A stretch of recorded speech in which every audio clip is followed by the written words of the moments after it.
And we're off. Welcome into Gwynn and Chris, Tony Gwynn Jr., Matt Scraby, Chris Ello to join us, hopefully, in the 4 o'clock hour. I don't think Scraby and I are 100% counting on it, but we'll see. He said assuredly in the text this morning. He did say assuredly. And I drafted, not a joke, Tony, I drafted 3 different texts addressing the word assuredly, but I did not send. So I was like, how could you say assuredly when last time you said assuredly and you didn't show up until 5? Yeah, that would be the opposite of assuredly. Seems like the winter meetings are off and rolling. As we were coming on the air, A.J. Preller was finishing up his MLB Network interview. Scraby will work hard to try to get some sound on what he talked about. But it does seem like, Scrabe, that as we start to get into this week's festivities, a little more information is seemingly trickling out in terms of where the Padres are and how this offseason perhaps should go. Yeah, I mean, we've learned more about Roki Sasaki today than I think in the last month combined, because his agent Joel Wolf spoke, but we'll hear from him a little bit later. Yeah, we'll hear from his agent Jim Wolf here a little bit later on in the show. By the way, Will Venable, new manager of the White Sox, former Padre, will join the show in the next segment. We got a pretty full show for you, despite only half of a third of the crew being here, or 2/3 of the crew being here, a third of the crew not here. We'll try to keep you guys informed as new stuff comes out. But let's start with this. I don't know if you saw the AC article that came out today. Definitely did, yes.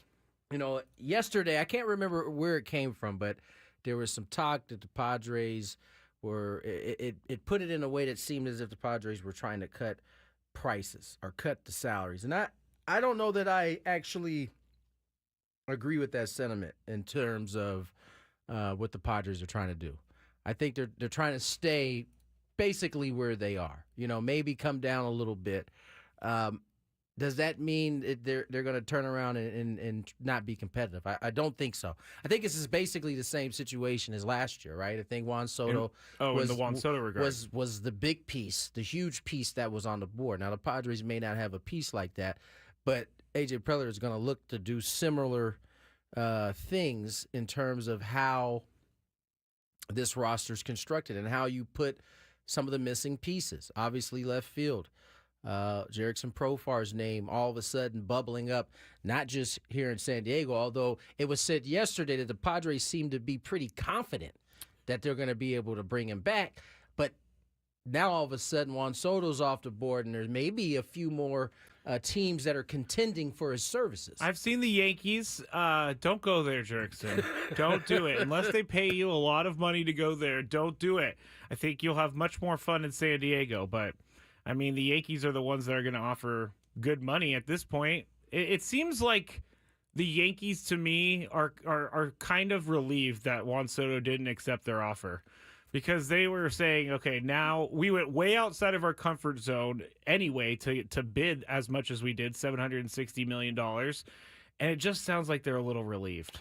Yeah, that's usually what the team who doesn't get the player wants you to feel, or wants you to think. Wants to feel and wants everybody else to feel for them. They definitely went out of their comfort zone with no hesitation until, of course, they didn't end up with him. And now it's like, well, yeah, I think it was better this way, that we didn't spend our money there. There's also the stories of Juan Soto's mom getting kicked out by a security guard in April that didn't make him happy, and the Yankees were a part of that.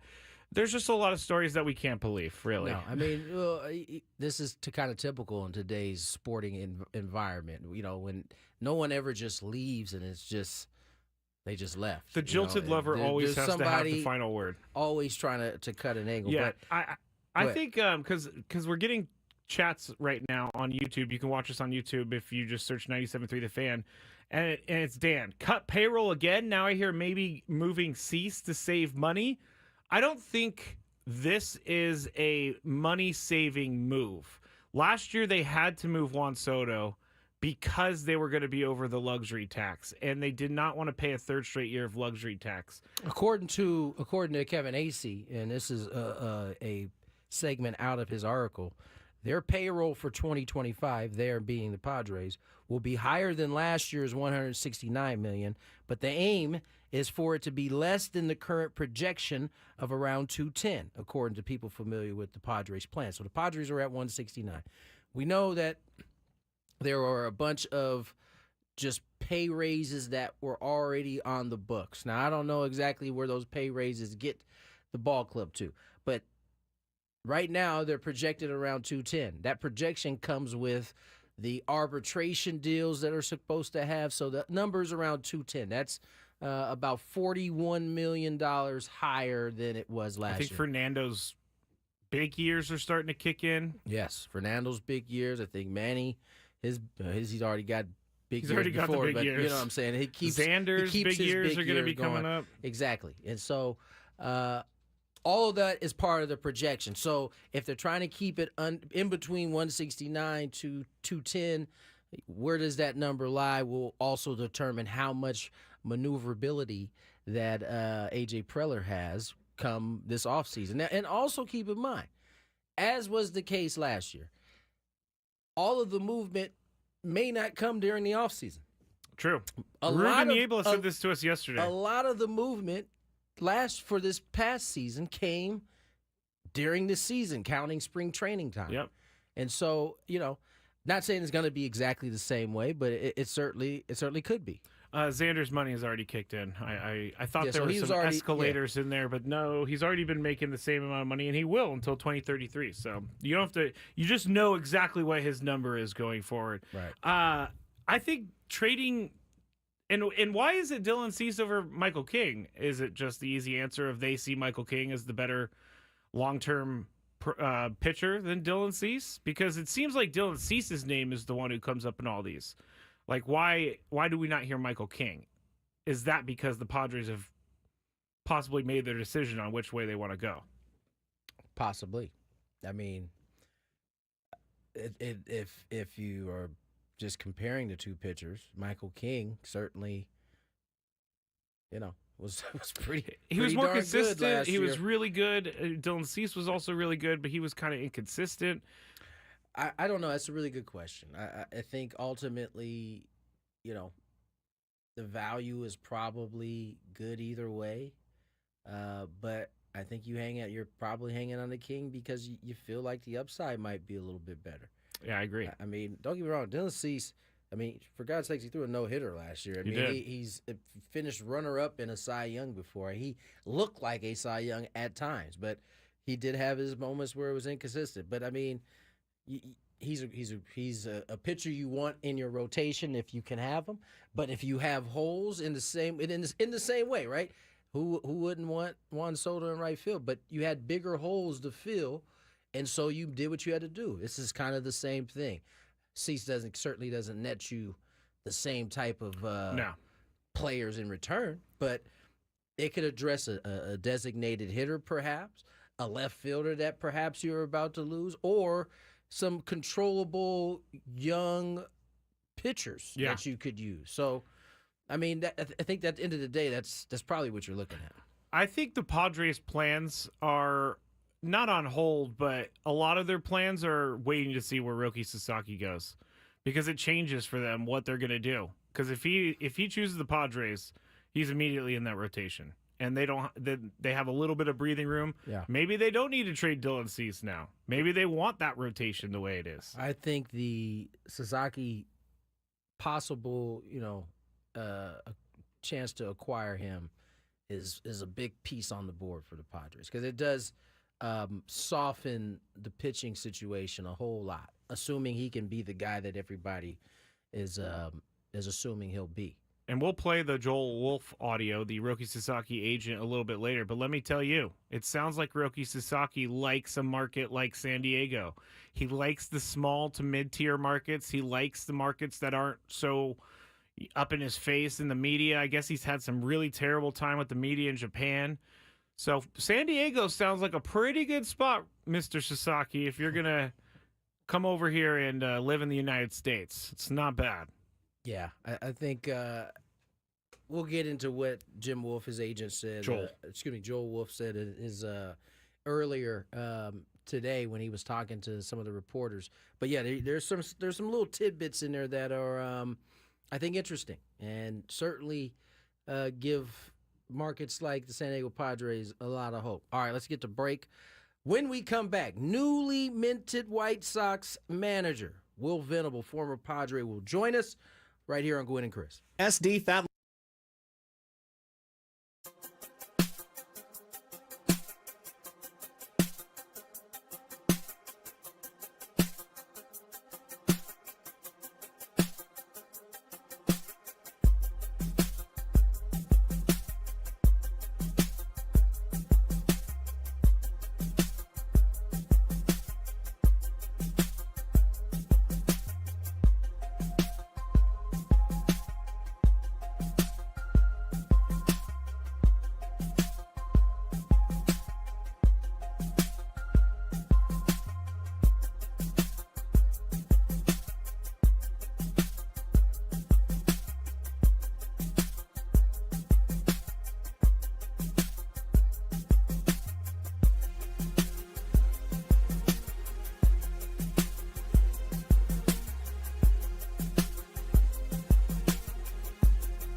2:17 on the clock.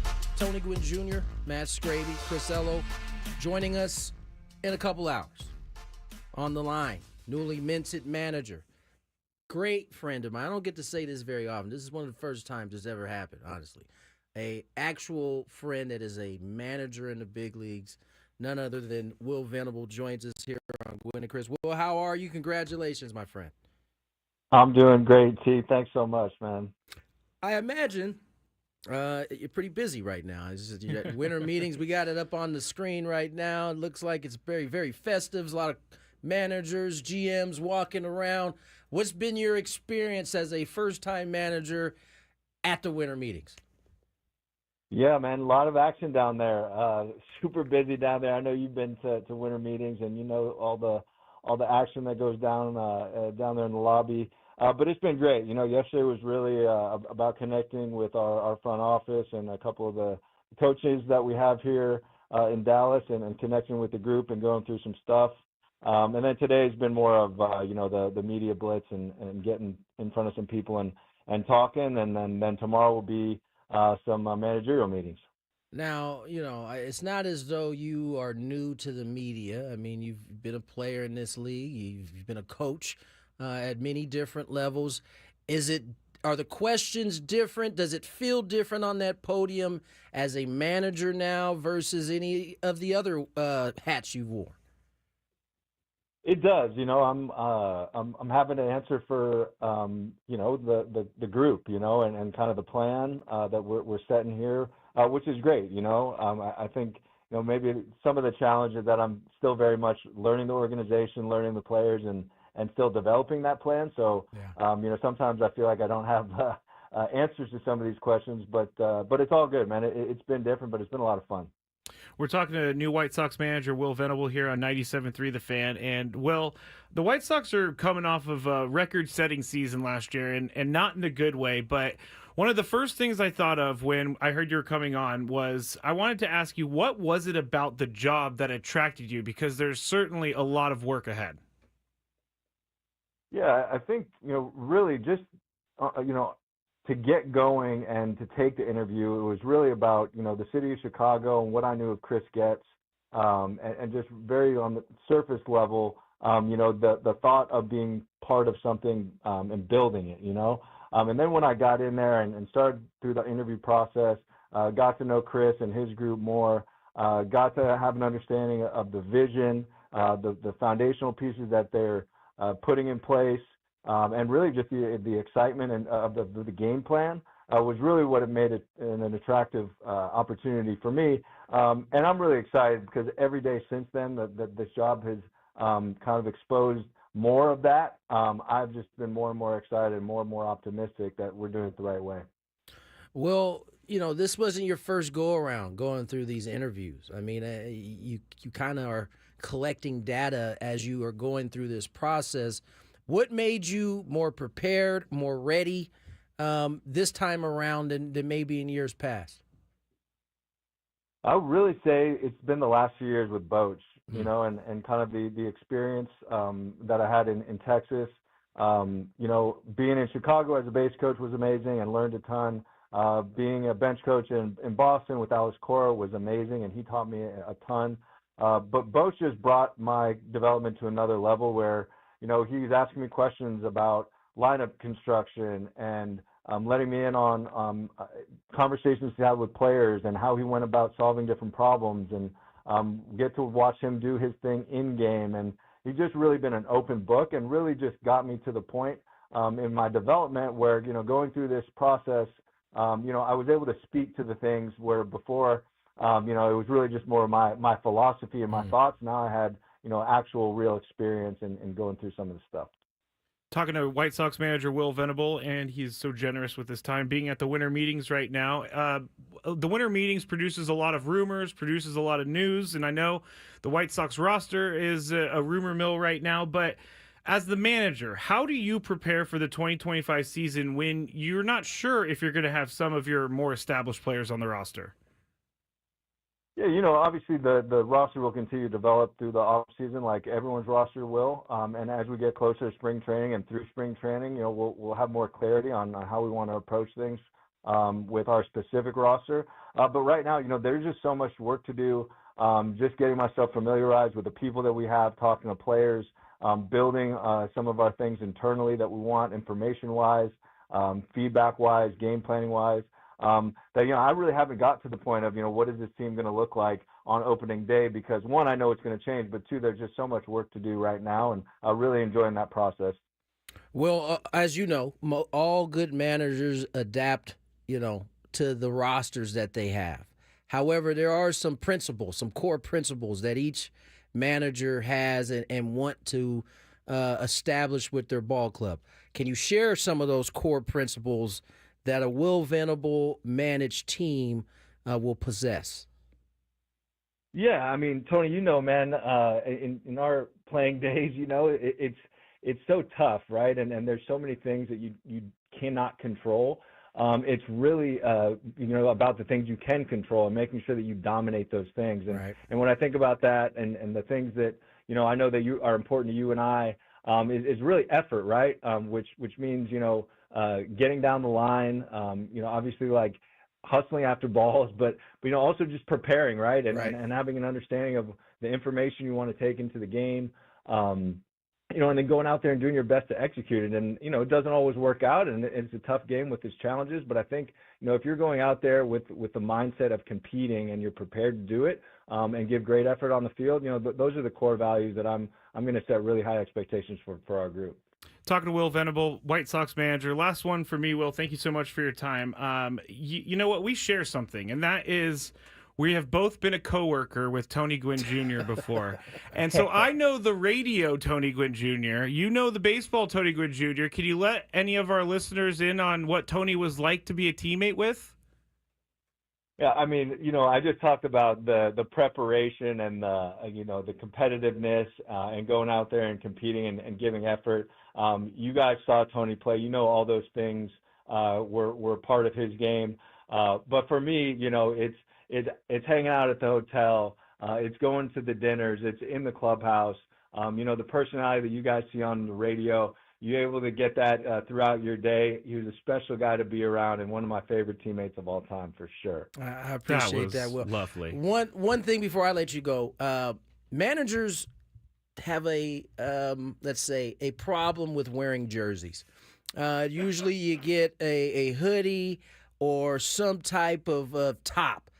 Are you going to be a guy that actually has his jersey on underneath whatever top is on? I will have my jersey. I think I will, but I'm gonna tell you right now, T, Chicago in those first month and a half, April and cold. Even into May, it can be brutal.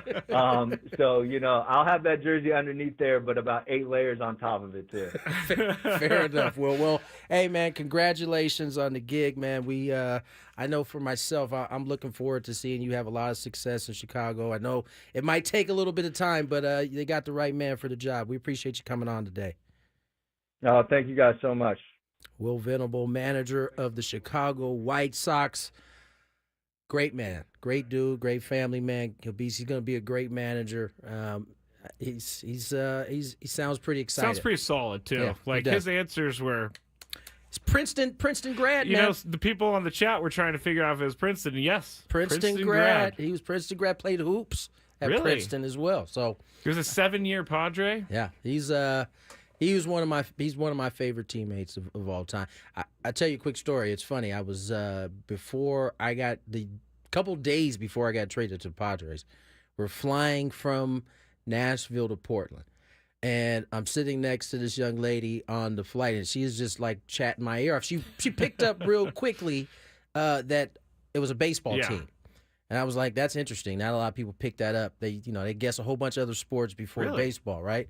And so the whole time we're talking back and forth, and somehow the conversation stirred to baseball, and she was saying that her boyfriend played for the Portland baseball. That's ironic. We're getting ready to go out to play. That's crazy. And so I met Will's girlfriend at the time, now wife, and 2 days later I get traded to San Diego. Maybe like a week or two later, Will gets called up to the big leagues. And so we kind of, at that point, I was like, I think I met your girlfriend. Wow. I mean, I think that's one of those things where you are paying attention to what's being sent to you, because that was a foreshadowing. Yeah, I guess it was. I wasn't paying attention like that, but No, I know. turned At out the to time, be pretty good. Pretty good That's a foreshadowing. good story. No doubt. I liked his. I like someone who's not afraid to take on a big challenge. Yeah. And And this is a big challenge. It's certainly a big challenge, but Will's extremely smart, man, and he's not afraid to say he doesn't know something. One of the traits that I enjoyed about him most, especially as a dude who's that intelligent, that smart. If he doesn't know something, and that's an ego thing a lot of times in sports, right? A coach doesn't know something, and instead of saying, you know what, let me go find out for you, they make something up, or they just refuse to say they don't know, or go ask somebody that does. And so you've told me this before. I think you've told me, Scrape, you don't be afraid to say you don't know. I've been working on that. It's perfectly fine not to have an answer for But you something. always feel like you need the answer. Yeah. Because you came to me for the answer. I don't want to be the guy who deflects it to someone else. Hey, if I would prefer you deflect it to someone else and give me the wrong answer, which how you got the name bearer of misinformation. Well, that's for several different reasons. I have dyslexic brain. I have an ADD brain. All of the above. This just came in on the Athletic. Oh. The Dodgers Oh no. are out on Nolan Arenado. There was not the news I care about. Said, don't expect LA. Well, there was some talk that they There were was. immediately front runners as soon as it made. Well, everybody's a front runner. It's just the law. You Right. have to be a front runner. Well, the Dodgers are always front runner. That has to be the law. I think. Yes. The Dodgers have to be the front runner. If any player becomes available on the trade market, Dodgers first, and then all other teams second. I thought I saw Walker Buehler had signed. He has not signed. No, they keep doing that to me too, Tony. They put free Free agent agent watch watch. on the bottom of MLB Network, and it makes it seem like someone signed. Yeah, no one signed. I did see that the Mets are not out on Pete Alonso. I saw that too. Does that surprise you? Yes, but Why? it shouldn't surprise My me. guy is filthy rich. Yeah, I mean, There's no other way to put it. I shouldn't doubt anything that Steve Cohen has in front of him, because it sounds like he will pay. Steve Cohen is the what is my man's name? Ballmer for the Clippers. Steve Ballmer, He's yeah. the Steve Ballmer of Major League Baseball. But he's not as vocal as Steve no, Ballmer. he doesn't. He doesn't. Steve get, Ballmer grabs the mic and goes, "Ah!" I'm kind of concerned for him sometimes. Like He gets really blood into it. pressure seems like it's through the roof sometimes. As Steve Cohen, though, you don't think there's any part of him that was a little nervous to sign that contract? No, because he said when he first bought the team that he wanted to make a splash, and if to be quite frank, right now, his team is the talk of the city. How often is that the case? When the Yankees Never. Yeah, it really doesn't. You know, happen the very Yankees, as we talked often. Question about. is, can they remain the story? Yeah, right. The blame game is just going everywhere right now, and it's Aaron Judge's fault. It's even Derek Jeter's fault. Well, I didn't see that. I heard everybody was relieved that he didn't sign back to the Yankees. Well, All the Yankee fans That's are saying not. They're saying that. I feel like they are, but $765 million is not a drop in the hat. No, it's not a drop in the hat. All right, let's get to break. On the other side, Joel Wolf, the agent of Roki Sasaki, we'll get to hear from him on the other side. More Gwynn and Chris.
afternoon, 2:36. Tony Gwynn Jr.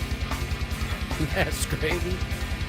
Chris Ella will hopefully join us in the 4 o'clock hour. Assuredly. Or as he would say, assuredly. Assuredly, I'll be there, everybody. I cannot wait for him to assuredly not be here till 5:30. Yes. Well, so we'll wait to see on that. We did hear from Roki Sasaki's agent, Joel Wolf, and some interesting things that we were able to kind of pull today. Scraby kind of mentioned one of them. He's had some issues with the Japanese media.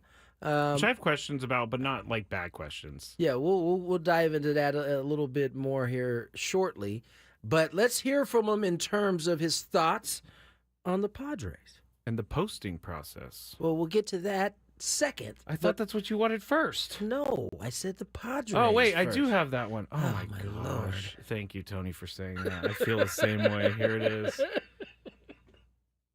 Joel, considering his admiration for you, Darvish, relationship potentially with you, how would a team like, say, the San Diego Padres fit as a suitor? I would assume that that would be a team that he would seriously consider, but his relationship with Darvish is private between the two of them, and how much that will weigh on his decision making, we'll have to find out. How open would he be playing with some of his former WBC teammates, whether it be Darvish or Yamamoto or something like that? That's a good question. Just a few years ago when I was representing Senga, one of the questions we heard from many teams, and then I heard it again with Yamamoto, was it an obstacle to signing the player by having other Japanese players on the team, or was it an attraction? And it's different for every single player. Each player is unique in how they feel about it, and I think it also matters on the player that is already on the team.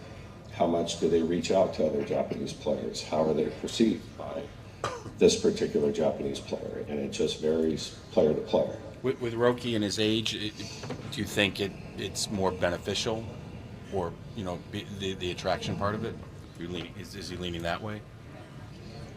I think it could be. All right, he's definitely trying not to He's say very anything. methodical with With his answers there. And if you listen closely, surgeon-like. Yes, if you listen closely, I did get something from that. You know what I got? What? Somebody didn't want there to be another Japanese player on their team. This is what I got. Ah, because okay, all he right. said it varies to different guys. It does. And he brought up Senga, obviously because that's probably the guy that he last represented. He didn't say which way, one way or the other, but I don't funny. know. That's the first thing I thought. I was like, oh, that's interesting. That is interesting. Somebody was like, nah, I don't want any other Japanese guys on their team. with They me. just want to be. I mean, from a sponsorship standpoint, I guess. I mean, Otani is going to steal all the sponsorship. Hadn't even crossed my mind. That's a great call there. I do love that he said he would assume that the Padres would be a team he would strongly consider. I thought you would like that. Because we're finally, we've been just saying it. We're finally hearing someone else say the same thing we've Someone been who saying. probably actually has some real information to say that. Yeah. It's not a bunch of a guessing game. No, it's not reports or rumors. It's actually from the agent's mouth. But I gotta think that Joel Wolf representing you, Darvish, and Roki Sasaki is a good thing for the Padres. I don't know why, because many agents represent players on all different teams, but I gotta think, U's right there in Joel Wolf's ear. Like, let's go. Get him to the Padres. This is why you always fall so hard when it doesn't end up happening. I'm trying to You're already dreaming up things that may or may not even have been said or happening. I have a term for that. What is that? I can't say it on the air, but it's I future mess myself. Oh, that yes, doesn't mean yes, anything either. Yes, So yes, you do. I have this thing that I live by, and it was something I stopped drinking to, which was don't worry about things that haven't happened yet. I just can't help it, Tony. It's just part of me. I mean, some of it is the fun part of this time of year, is that you get to kind of foresee something happening that May or may not happen. But that was certainly a good piece of information, good piece of news if you're a Padre fan, that he does consider that team, that ball club franchise to be someone that Sasaki would want to kind of partnership with. Yes. He also talked about how they'll navigate the posting process. Process going forward now. I wanted to make sure that we left it a little open-ended. Having been through this before with other players, I didn't want to have some type of hard cookie-cutter system. Cookie-cutter meaning some predetermined system. So as of right now, our plan is I will go back tomorrow sometime, hope to meet with Roki in person over the next couple of days, and map out a schedule to meet with teams, hopefully beginning next week. I don't know the number of teams, and I know that Roki plans to go back to Japan for the holidays sometime before Christmas and possibly stay in Japan for 1 to 2 weeks. And then when he returns, prior to his returning, we would discuss whether or not he would at that point travel to see some cities or return to have more in-person meetings.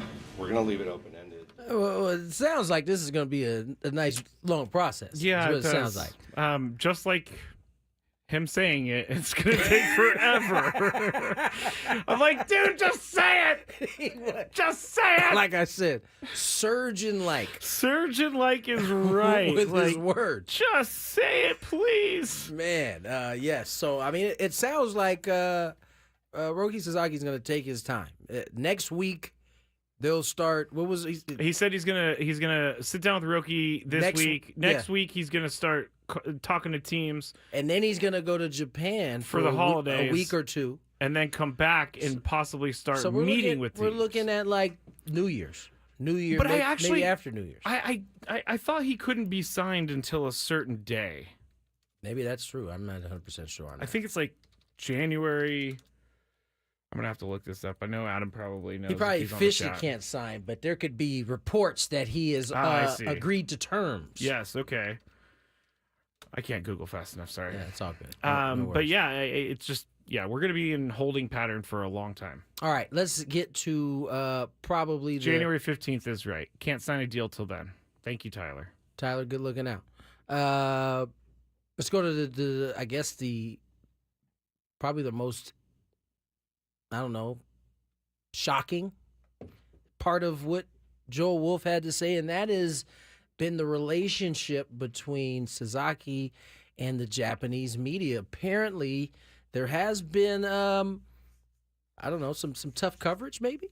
Yeah, and I'm getting that ready. I definitely did not really understand what we were going for here, but here I'm just putting it up on the screen as we speak. And then we could hear from him, but he stood in front of a lot of media doing this, and he must have known that he was going to be asked these questions, but he didn't memorize it. Anyway, here is the media and Roki Sasaki. You mentioned Roki's former teammates with the WBC. How important is comfortability for Roki in his decision? I don't know yet, to be honest. Roki's had a tough go of it the last couple of years. The media in Japan, not the Japanese media based here, I want to clarify that, but the media in Japan has been very tough on him. And he's not had a great time with it. And I think it's, my personal opinion, I think it's been a bit unfair. And it's affected him mentally a little bit. But he's a great kid, and comes from a great family. I know his mother, I know his brother, and his dream is to come here to the major leagues. And I think that he hasn't really wrapped his head around the individual teams and the individual cities, and he just really doesn't know much about them. Most of the Japanese players don't, because they don't get the opportunity to come here. He was here for a very small amount of time because he was fortunate enough to play in the WBC, but that was a very small. Sorry, I was watching. I was trying to get Scrappy to wrap it up there for a couple seconds. I got lost in it for a second. That's interesting. And That is very interesting. And he clarified the difference between the actual American Japanese media that's out here and the Japanese media that's in Japan. It is the Japanese media that's in Japan that he has had a difficult time with. I've tried to look into what happened, like if there's any articles out there about this, but I couldn't find anything. So this could mean a lot of things. It could mean, did they not want him to leave? Was he not, were they being critical because of performance? What exactly is Why the is issue? he getting hounded by it? Right. And if someone's mentally, what did he say? Did he say mentally affected? I think he did say mentally affected. I mean, he's 23 years old, and this is a major life change. Yeah. So I think it's going to be difficult for him to wrap his head around anything until it happens. That's the other thing that everybody should be mindful of. Let's forecast and say that Padres do end up signing Sasaki. There still is going to be an adjustment period as he gets used to culture, the different ways of that are changing for him, how he lived in Japan versus how he's going to live here, and that's inevitable, right? We watched Ha-Seong Kim go through it. Mm-hmm. I mean, Yu Darvish went through it in his early. I just thought Yuki Matsui as well. Yuki Matsui. I mean, there are a lot of guys that come over, and there is a transition period, and so if he were to sign to San Diego, you hope that Darvish being on the team can help ease that transition a little bit. But there's still going to be some rough patches for him, no matter where he signs. Yeah, and if he wants a media market that's not going to be too hard on him, I think San Diego. All those people all the time tell me you're too nice to players. Well, look what it's possibly getting us, Roki Sasaki. And if he wants to come here, I'm not going to criticize him for his first start. I'm not going to be like, hey, he's terrible. Cut him. DFA. At some point, if he's not playing well, you're going to have to be critical of him. Yeah, but I know you have no problem doing that part. I have no problem with being critical of people, but I don't want to be unfair in my critical nature. But fans do tell me that I'm too nice to players. Yeah, that's because they want blood most of the time. True, thank you. So I don't necessarily agree with that. Mike Schilt had some words about the possibility of adding Roki Sasaki, and he seemed pretty confident, I must say. Listening to him talk about it, he seemed pretty good. Should be very legitimate contenders. We fully expect to be right in the mix, and actually at the end of the day, have Sasaki a Padre. Yeah. We've got AJ's done a tremendous job. The organization's done a tremendous job of making sure that we're very relevant internationally. Our roster speaks to it. We have a bunch of, we've got, obviously Darvish, and we've got, Yuki from Japan. We had Kimi over from Korea, and, multicultural club that, is open to that. I know, heck, AJ speaks Japanese. He worked on learning Japanese to, recruit, Atani years ago, and I know they got really close there. So, we got Nomo in the organization that clearly is well respected, rightfully, in Japan. So we've got a lot of inroads, to get to Sasaki and make that happen. And I know we're going to put the full court press to make it happen. And we're very optimistic. He does sound confident. He does. He sounds pretty confident. Sounds like a guy who knows something. This draft order right now is kind of fun to watch. The MLB draft lottery? The MLB draft. So they made it so that you couldn't just lose a bunch of whole games and get the number one pick. It's basically lottery balls. And the Rockies, as you would expect, had the worst record. And guess what? They didn't get the first pick. No. They had the best percentage chances, and they slid all the way down to 4.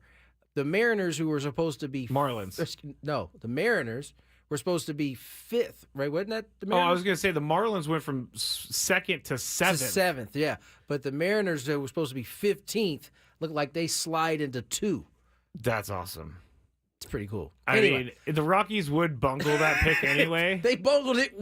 They didn't even bungle it this time. If you have so many number 1 draft picks, that means you're not doing a good job with your team. Breaking news. Why don't we hit the tab, buddy? Oh, I didn't know this was. I guess this is breaking This news. is breaking news. This is breaking news from 97.3 The Fan. Well, the Yankees have pivoted. Max Fried agrees to an 8-year deal, $218 million. Now, let's wait to see if he deferred any. Oh, I'm checking for deferrals every time somebody signs for a bunch well, it's because of money. the Dodgers have someone who's like, if you don't defer, we're gonna fall Break you your out to the kneecaps. parking lot. Seems that way. Largest ever for a left-handed pitcher. Interesting, Largest ever. Wow, that surprises me a little bit. according to Jeff Passan. Well, he's usually pretty right. Yeah, no, he's Nationals he's- get the number 1 overall pick. Angels get the Nationals. 2nd. Mariners get the 3rd. Wow. Hang with the Marlins. And the Nationals are kind of building something right there. They are another number 1 pick, and they definitely know how to draft. Yeah. That's for sure. They got Dylan Cruz. I don't know if he was a number 1 overall pick, but Mariners had a 0.5% chance to get to the 3 spot. That's where they got. that's awesome. Max Fried. That's probably the money that Blake Snell was looking for last year, up over $200.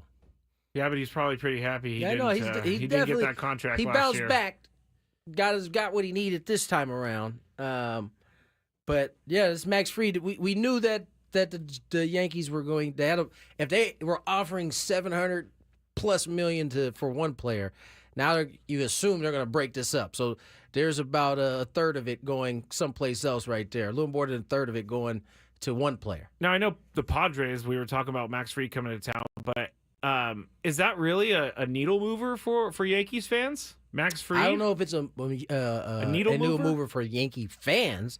It's a needle definitely, mover for their team, though. Yeah. You know, you got my man Cole. You got Max Fried, Rodon. Rodon. So I mean, pretty good staff to start with right there. I'll expect another signing from the Yankees by the end of today. You heard it from Mr. Scraby. Let's get to break. First hour in the can. Little daily gambit coming your way. More Gwynn and Chris.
The Fan.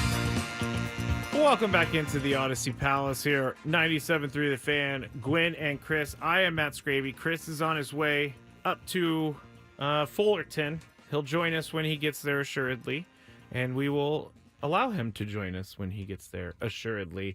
Thanks to Will Venable in the first hour for coming on the show and talking about being the new White Sox manager. I was very impressed, Tony. I've never actually heard Will Venable speak in that kind of context, but very impressed.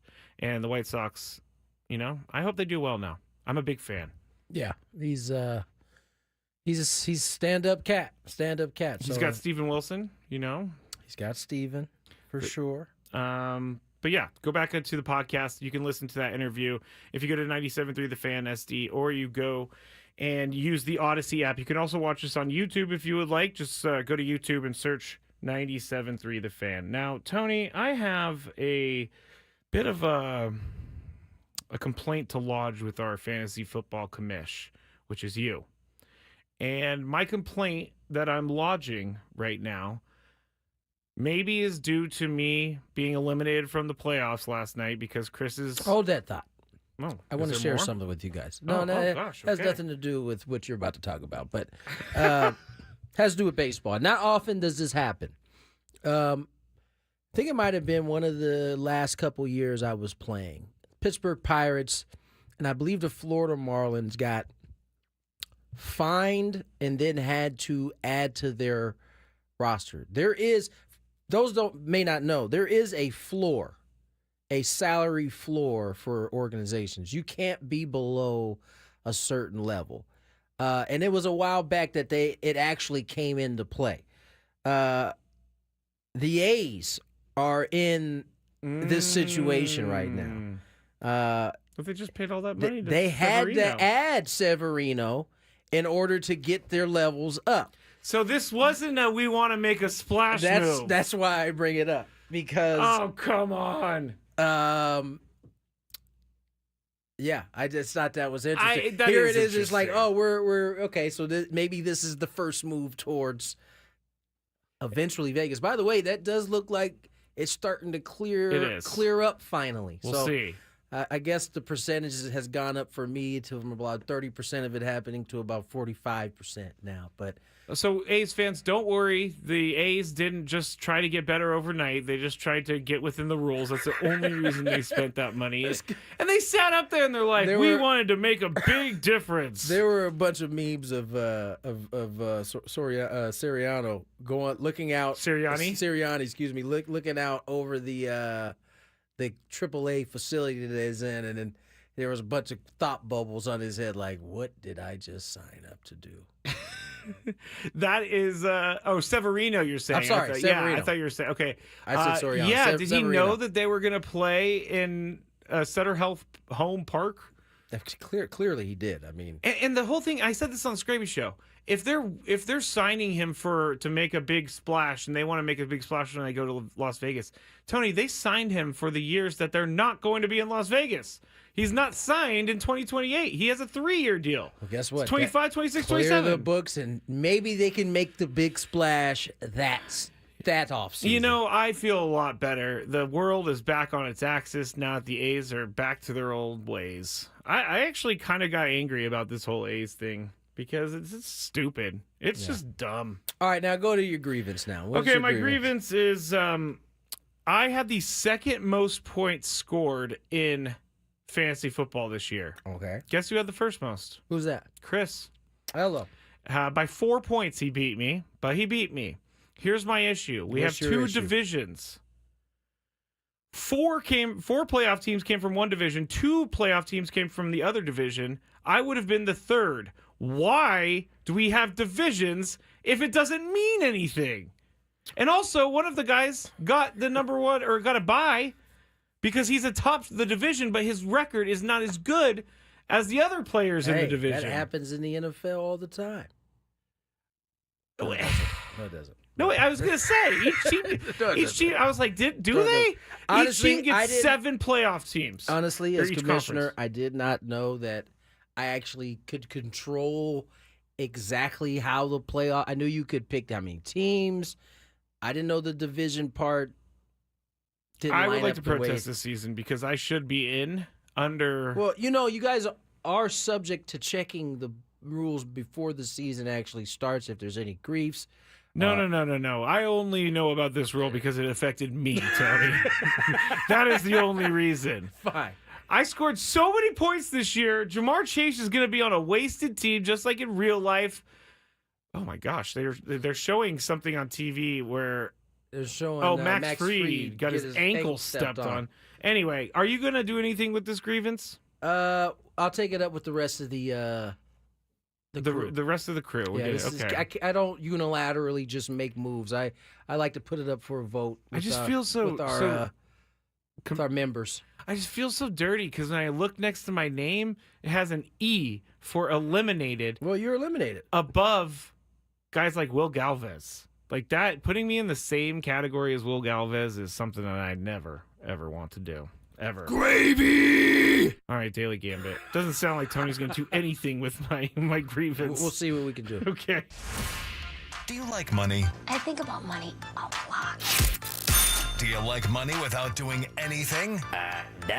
Winning. Do you want to make money while watching sports? I think Washington is a mortal lock. Washington! Woohoo! If you answered yes, this is your segment. Just don't blame us when you lose. Nothing is ever your fault. It's your game. Take it.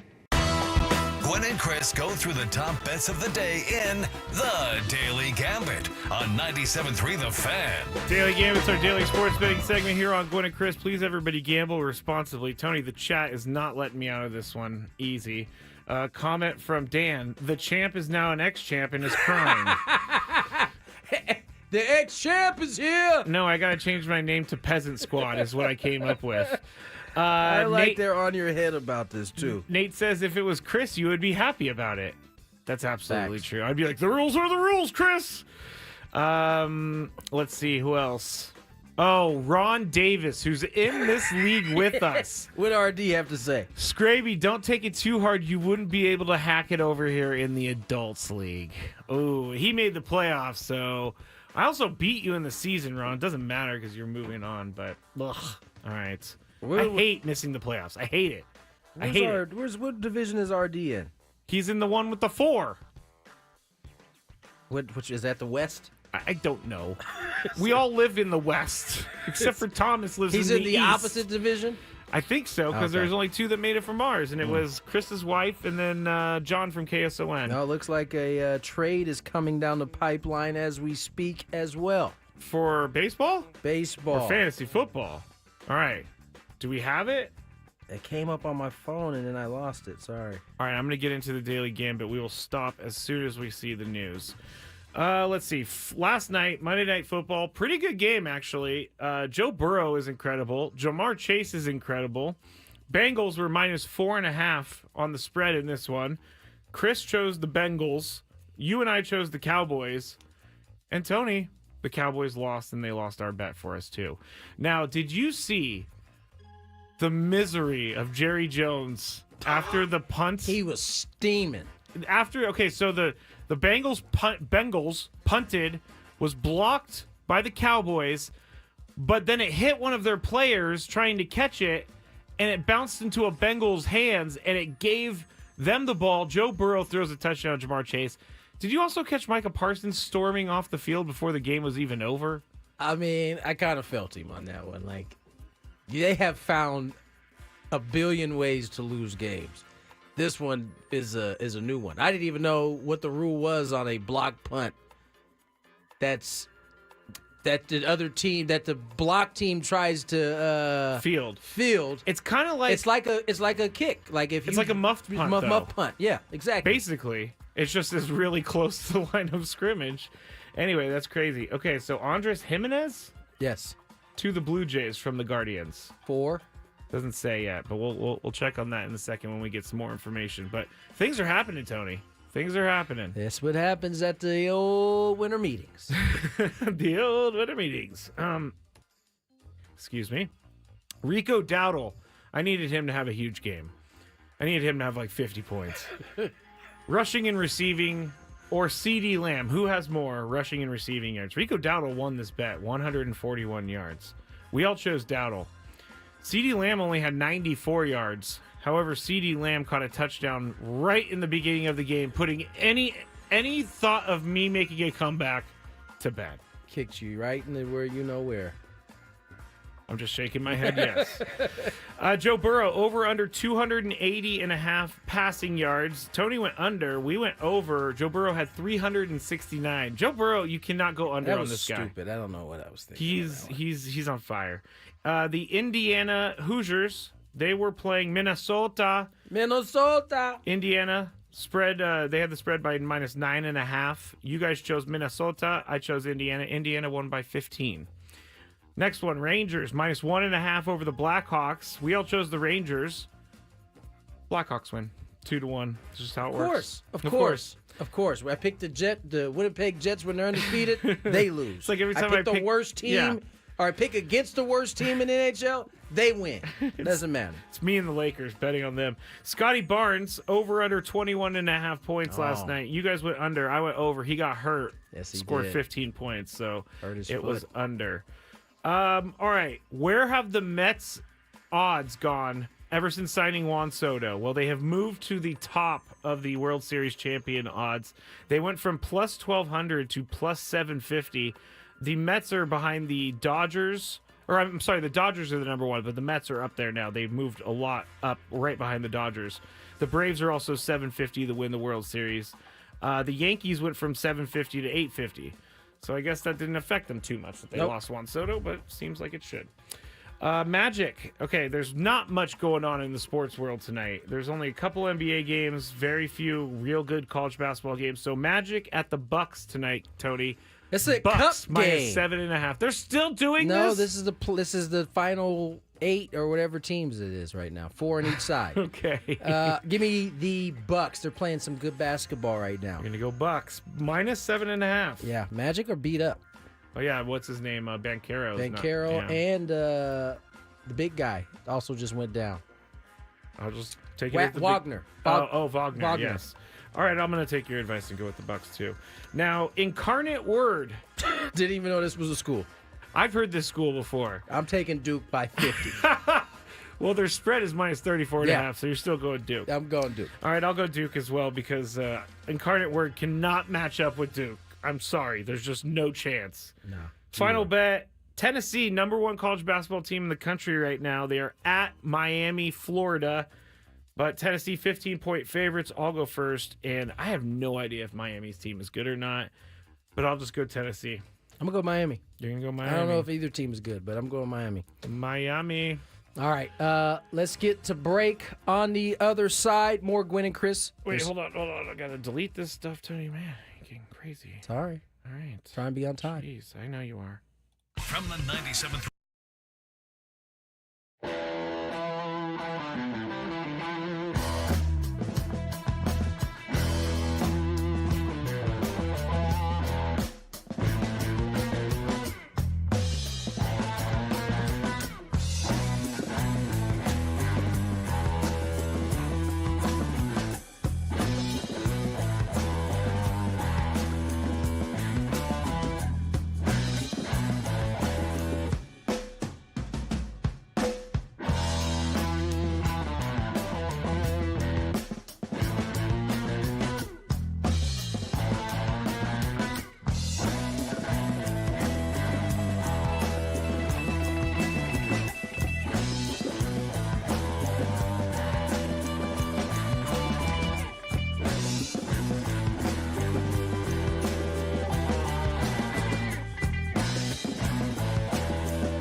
3:19 on the clock. Tony Gwynn Jr., Matt Scraby, Chris Zello just texted us. He said 20 minutes. Don't believe it. Well, it rephrased. He said 20 minutes away, according at app, whatever that meant. Means he doesn't know what he's talking about. No, it means he's probably checking his maps to see how far away he is. So Chris will join us probably in the 4 o'clock hour. But we've been meaning to get to this because it's a guy who, friend of the show, didn't have such a great weekend. It happened over the weekend, right? It happened on Friday night. During the Scraby show, I'll never forget. Yeah. Famous All Day goes, you have to hear this John Heyman clip. And I heard it, and I said, yes, I did. If by some crazy chance you have not heard it, you're in luck. We're going to play a little bit of it here, and then we'll talk about it on the other side. 2 years later, no regrets. I think It's like at some point, I think someone could probably drop it if they're a nice person.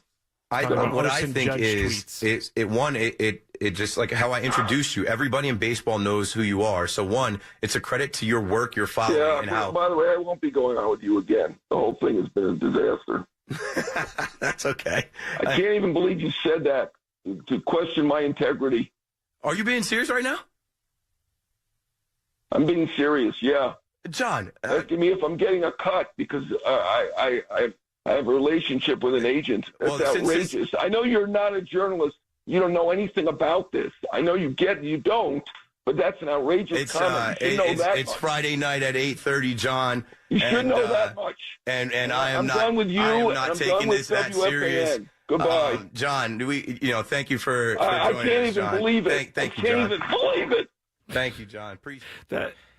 He's got to get to bed. I had to put that in there because there was a lot there. But for context, before that clip, Keith McPherson, the host on WFAN, was bringing up the Arson Judge tweet about how he mistweeted Aaron Judge's name, and it was arson. And then he brought up, I think the question actually was, how much of a percent of Soto's contract are you going to get when he signs? And that's when John Heyman took the interview in a different direction, which I do not blame John Not one bit at all. And I said this on Friday night. When people come on this show and they do it for free, I'm going to show them respect. Not only that, man. I mean, to put someone's integrity out there. I mean, part of his job is being able to break stories and get inside information. If people feel like he's only giving information from people who are giving him money, his credibility comes into question. Yeah. And so I don't. The mere fact, if you listen to the whole interview, John actually played along. He did. I don't know. His ire must have started raising as he was thinking about all that had been said. Because you're right. He hit him with how much you're getting a cut. Yeah. Then the arson part came in. And he was completely, I don't know that even really bothered him. I think he owned the fact that he made a mistake. He got out there too early, and he had some thick fingers that. Yeah, he said he rushed it. Pushed the buttons. He said he's not the first person to ever rush something. And before. he's not. I just thought it was poor taste, and you know what? I don't know that Keith actually understood what the ramifications of suggesting that he was getting a cut of somebody's money. I think it was kind of more in, as he said, he wasn't taking it that seriously. So I'm not sure that he had malicious intent when he said it. Clearly, he was trying to poke fun at John. Yeah. But I don't know that he understood the ramifications of saying somebody was on the take, basically. And that seemed to be what really I'm sorry. The last part of that. I can't even believe it! I hadn't heard that part. You hadn't heard that part, huh? That part. Because I'm one of those people that I get uncomfortable listening to. Oh, me too. To those type of things, and so I probably cut it off a little bit earlier. I can't believe it! and then if it like this. At the end, Keith McPherson said, he's probably got to go to bed. Like, I get you're just trying to recover from someone hanging up on you on the air and being angry about it. Tony, if this happened to me, I think I would die in my spot. Yeah. I don't know if I would recover from this. He did a decent job of going on. He did. He kept it moving. I think he was realizing in real time And maybe he didn't. Maybe he didn't actually come to the conclusion that he probably shouldn't have said he was on the take. That was probably the most egregious part of the interview. I didn't have a problem with him poking at the art. It's not, it's not the nicest It was also thing. like 2 years ago, 3 years ago. It's not the nicest thing to do. Well, but in New York, they feel differently about it because that was being reported that their player was leaving their organization. So they feel a little bit differently about it back east. But that wasn't a cool encounter, right? Believe it. Thank you, Can't John. even believe it. Thank you, John. We worked with John for a full season, and I said this on Friday. He was nothing but nice, and I've never heard anything mean out of him like that. No. Except for the one time he was standing on a corner and people kept honking at him, and he was like, "All right!" He is a New Yorker. He is a New Yorker. So, no, John is. I have nothing but good things to say about John. Now, because I'm watching some of the reaction to it, and Andrew Marchand. I believe it's Marchand. He's like a media guy, and he did a podcast, and he was talking about if this was a good thing for WFAN or a bad thing. But he basically came to the conclusion that this, no matter how we like it, is a good thing for Keith McPherson. But I could say that it's only a good thing right now. It's a good thing for Keith McPherson, for sure. Because he's getting attention. He's getting his station attention, his show attention. I don't know how this is going to sit with other baseball writers. I mean, maybe he won't have to cover baseball as much. But I do know one thing about the media members in baseball. They definitely stand up for one another. So I can definitely see people saying, "Nah, I'm not going on WFAN. The way you guys treated John wasn't acceptable." I could definitely see that happen. Oh, me too. I've received those texts before from people Exactly. long time ago. But if you're the program director of that station, I don't know. I meant to ask Adam, come running in here. You know, Adam's listening. Adam, we could use you for. We want to know what you would do with us if that happened. I'm interested to hear what he has to say. Because I think we just assume in today's day and age that all news or all headlines are good headlines in some ways. I'd be interested to hear what he thinks as a PD. Is he coming? No. Okay. I don't see him. I don't hear him running either. So anyway, not a good moment. But John Heyman, he came out okay in this. A lot of people are saying that he overreacted, and I don't get it. Definitely didn't overreact.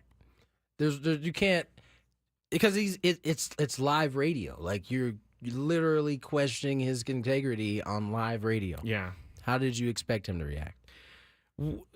Did you think it was going to go over his head and he wasn't going to catch it? Like, I don't understand. Yeah, I don't understand the line of questioning because I can imagine myself making a joke like that, but like making it completely and totally like, make it seem like it was a joke instead of kind of asking the question like it was serious. Yeah. It's kind of where we are. Yeah. But that was fun on Friday night. I'm glad that broke during the show. Did not overreact from Rod. Adam Paul. The people saying that don't understand journalism. They don't. They did. He told him, I know you don't know anything about that. I see, this is the problem. I feel bad because John Heyman's clip is him losing his mind when for the first like 2 minutes or 3 minutes of the interview, he was taking it in stride. We'll do it live. Well, sometimes you got to lose it. Sometimes you just got to lose it. All right. Yeah, we should ask Sam Levitt about that. Let's get to break. More Gwynn and Chris on the other side. Sam Levitt, the great, joins us next. Ben and Woods on the Fan.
former Giant. He's now, can't remember the team that just went by. It's 1 year, $4 million. I know that. Was it the Rockies? 1 year, $4 million. I think it may have been the Rockies. Oh, man. You get to a point where you're going to the Rockies in free agency for $4 million. Hey, they checks cash too, buddy. Yeah, I believe it was. Yes, they do. But you cash. Don't win. You don't win. You know, sometimes it's not important to guys. Sometimes. That would be hard. Yeah. I guess when you count your money. I'm about to say every 2 weeks. Maybe not. Maybe not as hard. Oh, baseball players are paid bi-weekly. Yes. Wow. Didn't know that. Direct deposit, huh? See. Gosh, that would be so nice just to be like, wake up. Because I do check my bank account when I get paid just to see money in it. Right. Because Who does it's the only time that I have money. I think everybody does. I can't even imagine seeing like Manny Machado's direct deposit into his bank account. They broke down Juan's deal. I think he's making something like $5,000 per minute or something like that. I think it's like $5,200. I don't even know what to think about that. That's just crazy. I still can't, like, on the dog walk this morning. It might not be minutes. It might be. It might be days. I'm not sure. Seconds. It's a lot. It's Seconds. a lot. He makes $10 million a second. That is. We did see that there is a full no trade clause for Mr. Max Fried. Yes. Also, no deferrals, and also no opt-outs. No opt-outs. So he's in it for the long haul. He's not deferring. He wants all his chips with dip on time. Tony said that in the break, and it made me crack up. He's like, he doesn't want he wants his chips and dip. Don't be delinquent. Don't be delinquent. It's not going to be late because he's getting it all up front. So again, deferrals are only happening in one place and dudes who are willing to do it. Because certainly Juan Soto wasn't. Certainly Max Fried wasn't so far. I'm sure we'll see some other free agents that are the same. Like, I want my money just in case something happens. Yeah. Let's check some traffic. In case the zombie apocalypse happens, I'll have all my money.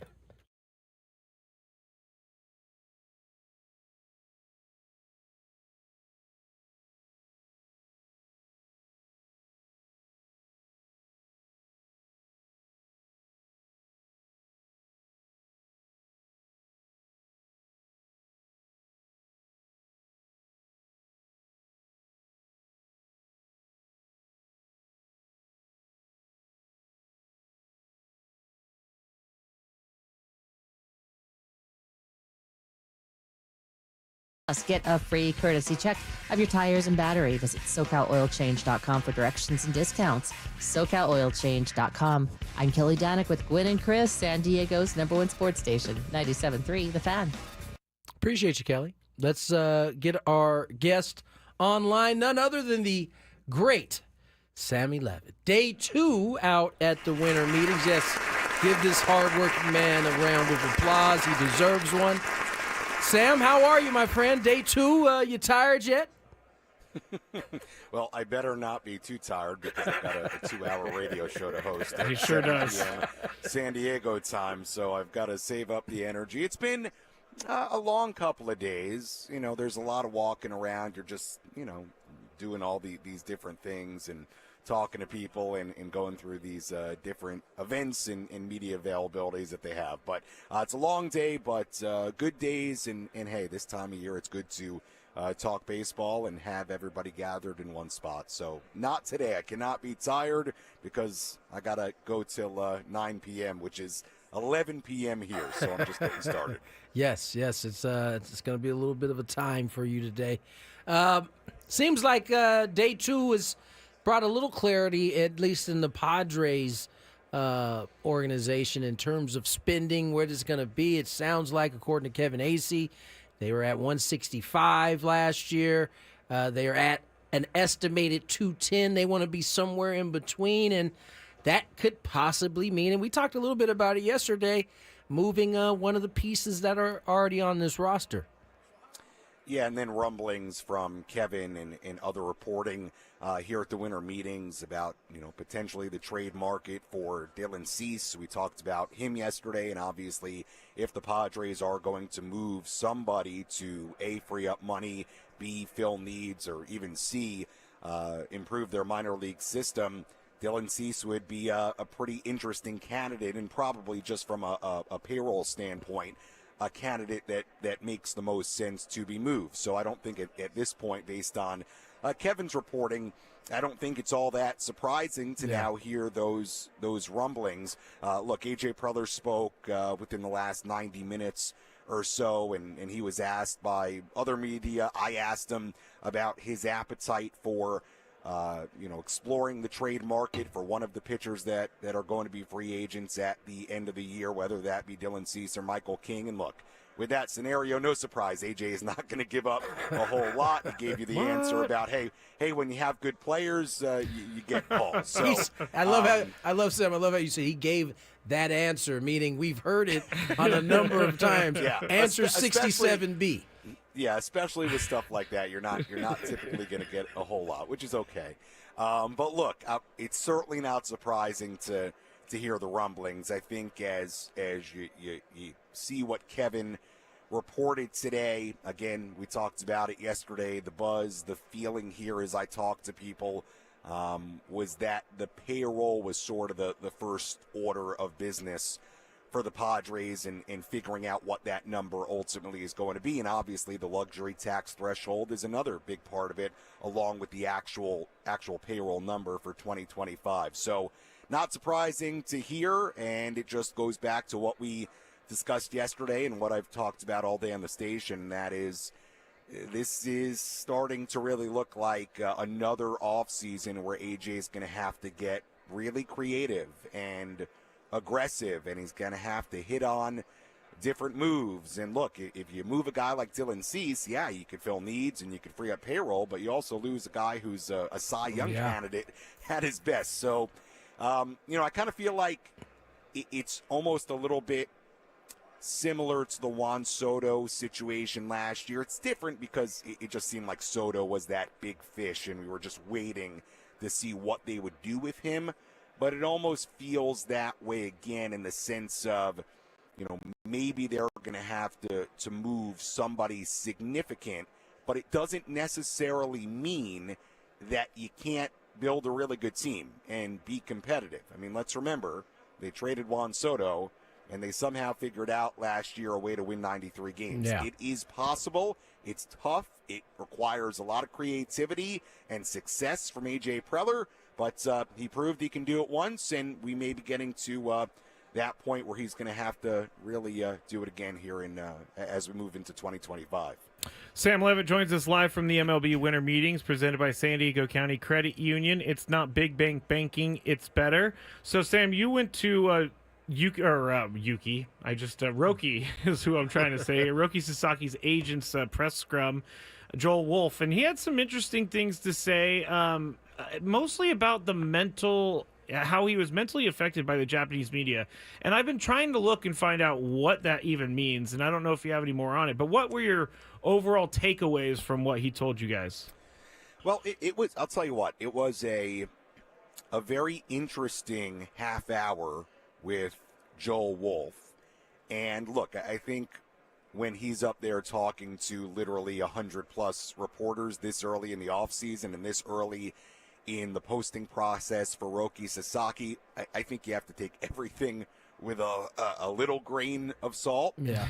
But with that said, I did find it very interesting how in-depth he got about Sasaki and some of the issues that he's had with the media in Japan. And essentially, from what Joel Wolf said, the situation is that, in Japan, for as young as Sasaki is, and him showing an interest in coming over to Major League Baseball, coming over to the United States as early as he is now, that's considered in Japan sort of trying to swim upstream and maybe a little bit disrespectful. So apparently, and this is according to Joel Wolf, the media has been very hard on Roki Sasaki, and that's impacted him.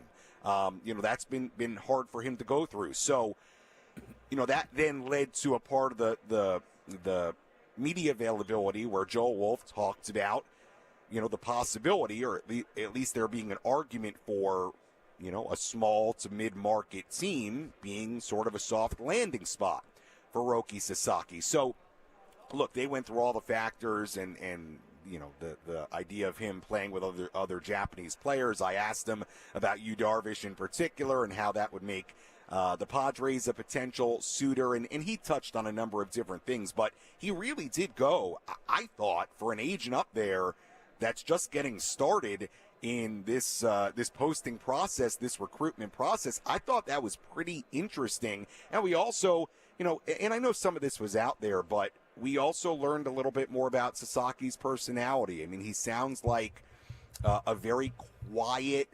guy based on what Joel Wolf said. Maybe he's this is just me speculating. Maybe he's somebody who, doesn't want the big city spotlight, the big media spotlight.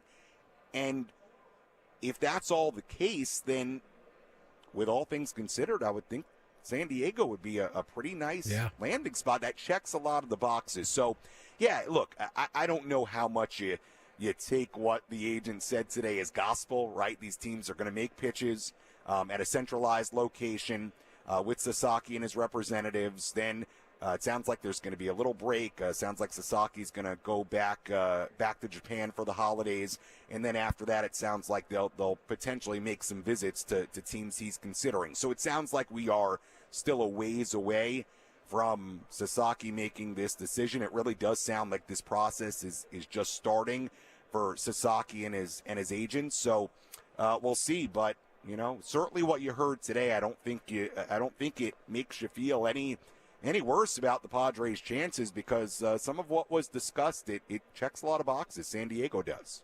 Sam Levitt joins us here, and indeed, what Joel Wolf had to say did check some of the Padre boxes. We'll see how it goes. Max Fried off the board today, Sam. Juan Soto off the board Sunday. Who do you think the next piece to come off? Do you think it's Burns? Do you think who do you think that next free agent is to come off the board? Out of the big guys, of course. I'll at least say this. To be honest, I have no idea which one's going to come off the board next. I mean, give us a name. Well, the good news is that the market seems to be moving, because Fried just came off. I just saw who made the deal before I. There was something else before I came There was on, a small Tyro Estrada deal. There was a trade. Guardians, Andres Jimenez. Yeah. Oh, that was it. Andres Jimenez, who's a nice player. Yeah. So it looks like things are picking up, which is good. I guess I'll predict that it'll be another starting pitcher. It's interesting. You're not hearing anything about Pete Alonso, which I find just fascinating. I think that bodes well for the Mets, that you're not hearing a whole lot of conversations, because apparently he's still on the board for them. Yeah, and I'll also say this, as we now dive a little bit deeper into this idea that the Padres are really going to explore trading a guy like Dylan Cease. I wouldn't expect it to come all that quickly, because you can make the argument you want some of these bigger free agent starting pitchers to come off the board, and that way you may have teams that are more desperate to get a guy like Dylan Cease because they miss out on a Fried, they miss out on a Corbin Burns. So look, it's all interconnected. We'll see what happens, but I don't know who's going to sign next, but when you relate it back to the Padres and the trade market for some of these guys, it all certainly plays a role. Talking to Sam Levitt, he is at the winter meetings in Dallas, where Monday Night Football was last night. Sam, did you ever think that you should just head on over to Jerry's World and try to get into that game, watch it a little bit? No. In fact, I'm going to be honest with you. I did not even realize the Cowboys were on Monday Night Football. It's okay. You're pretty locked into your world. Yeah, until last night. But let's be honest, the Cowboys are not very good. Who'd they play? The Bengals? The Bengals, yeah. Yeah, so it wasn't a particularly great matchup as far as playoffs. So I was not locked into it. I did go to Deep Ellum last night, that area of Dallas, and I went to Terry Black's Barbecue. Oh, and I had quite the meal. It was very good. It was very good. I'll tell you everything I had. And the point of this story was I walked around that area for a little bit afterwards, and I saw the Cowboys on the TVs in the bars there. So that's when you realize, oh man, the Cowboys are playing. Yeah. So let me tell you about the barbecue. So I got a lot. I got brisket. I got jalapeno cheddar sausage. Ooh. I got 2 pork ribs. I got green beans. Ooh. I got mac and cheese. Creamed corn, which was really good. Delicious. And I got peach cobbler. Oh. So I got a little bit of everything. I didn't eat all of it, but I got a little bit of everything. I'm pretty familiar with Texas barbecue because I spent a lot of time in there. Corpus, Yes, and you did. Amarillo, but I'd never been there to Terry Black's barbecue, and it was very good. It was very, very good. So I was happy. The peach cobbler got me in another. The cobbler was good. Yes. You should have seen Tony's eyes light up. It was just that just took me to Yeah, it was another good. place. Well, Sam, day 2, almost in the books. You got a little bit longer to go, as you said, but we'll catch up with you again later on this week. All right, guys. Appreciate it. Thanks Thank you, so Sam. much. And again, I'll be back on at 7 p.m. Yep. for 2 hours live here from Dallas, and we got a lot of good stuff. All right. He's clearly saving it for the show, so That's fine. That's fine. Sam, you know what? I'm not going to even steal any of your news stories before you go How on about tonight. this? I'm Here's a not mad at compromise. you at all. You can play it while Tony is there, but why? How about for the Scraby hour, we come up with some original concept for once? I actually have one more question for you.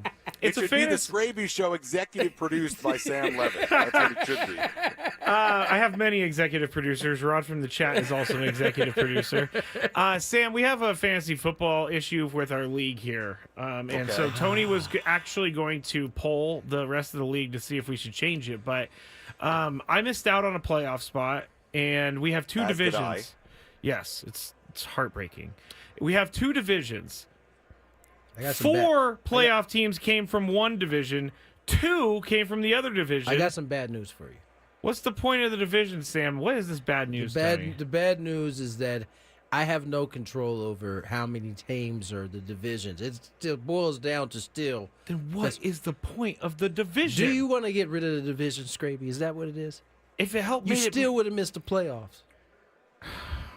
I would have. Yes, regardless. Sam, would you have voted for 3 from each division? I don't even know what is the point of the divisions as far as the schedule. Thank you. There isn't a point. I just put divisions. No, I mean, honestly, I'm fine with it. However Tony wants to do it, the commish wants to do it. This is I'm not good why with I it. asked you. Yeah, I got eliminated there. In the other league, I didn't even check to see if I won my game. I was still in the mix there. So. I scraped in. You did? I scraped into the playoffs. You and I were at the end. Before I get off the air, let's just check. Let's check. For the heck of it. Let's see. Did I make it in the other league? Maybe my phone doesn't want to work. I got you. I'll check for you. Let me see. All right. I scored 180 points in next yesterday. segment. Yeah, I'll say it in the next segment. I'll let you know on the backside of this if you got it. Wait, I'm looking. What's your? Oh yeah, you got in, Sam.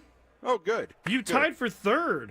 Oh, good. I did have I had better luck in that league. Wait, can I say one more thing? Yeah, go yes. No, I got to say it now Go because who ahead. knows what I'll wear tomorrow. Scraby, how often are you going to wear that sweatshirt? Oh my goodness. Sam, you just caught me on the same day. I didn't wear it yesterday. I wore He wore his yesterday. other one that he's been wearing a lot. No, the I San wore an Diego, Aztecs the one. San Diego State sweatshirt. And who wears their own merch all the time? I bought it. I had to buy it to get a sample. It doesn't even say my name on it. I love that Sam is wearing you out right now. You know what? I put these things in my car. I don't have millions of dollars like Sam to spend on suits and ties and here you haircuts go, and millions of dollars. Knock it off. I told Sam he needs a merch store that sells a sport coat because that's what Sam is. He's known for his sport coats. He's got some good ones too. All right, Sam, we've held your time long enough, Okay. man. You enjoyed All right, it. see you guys. Peace. Get out of here. Sam roasting you. That's great. Well, now I got to take off the sweatshirt.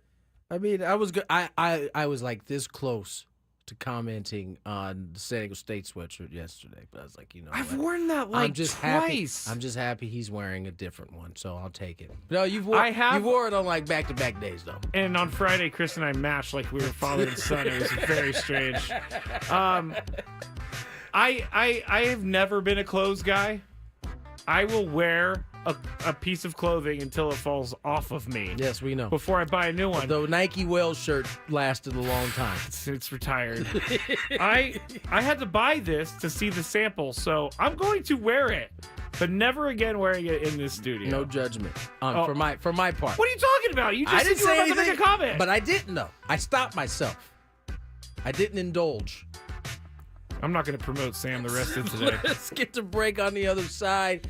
Gwynn versus the fans. You want to participate? Chris. Oh, it's Chris. Oh, that's right. Chris is back. I can see him going. Chris versus the fans. 833-288-0973.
4 o'clock has arrived. Chris versus the fans is getting loose in the bullpen. Chris Ello himself finally joins the show. We welcome my partner on after a long journey up to Cal State Fullerton. He has finally... Harrowing trip, Tony. Harrowing, I must tell you. Finally reached his destination, and the words that he used... Assuredly, he said he would be there, and indeed, he's there. Chris, we had a little conversation about the text message that you sent this morning saying that you would assuredly be there, and I told Tony that the hater me wanted to immediately text back using the word assuredly, but I didn't. I did not do that.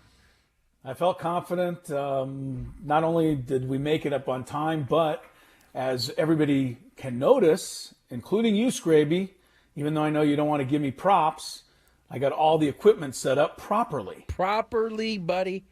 Why is everybody slam dunking all over me today? Chris, Sam just called Mr.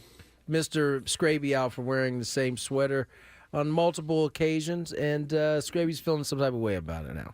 He is. He was talking to me about that during the break. That's all he's all concerned about that. He also told me that in the first round playoff matchup in our fantasy league between myself and Lori, he hopes both of us lose.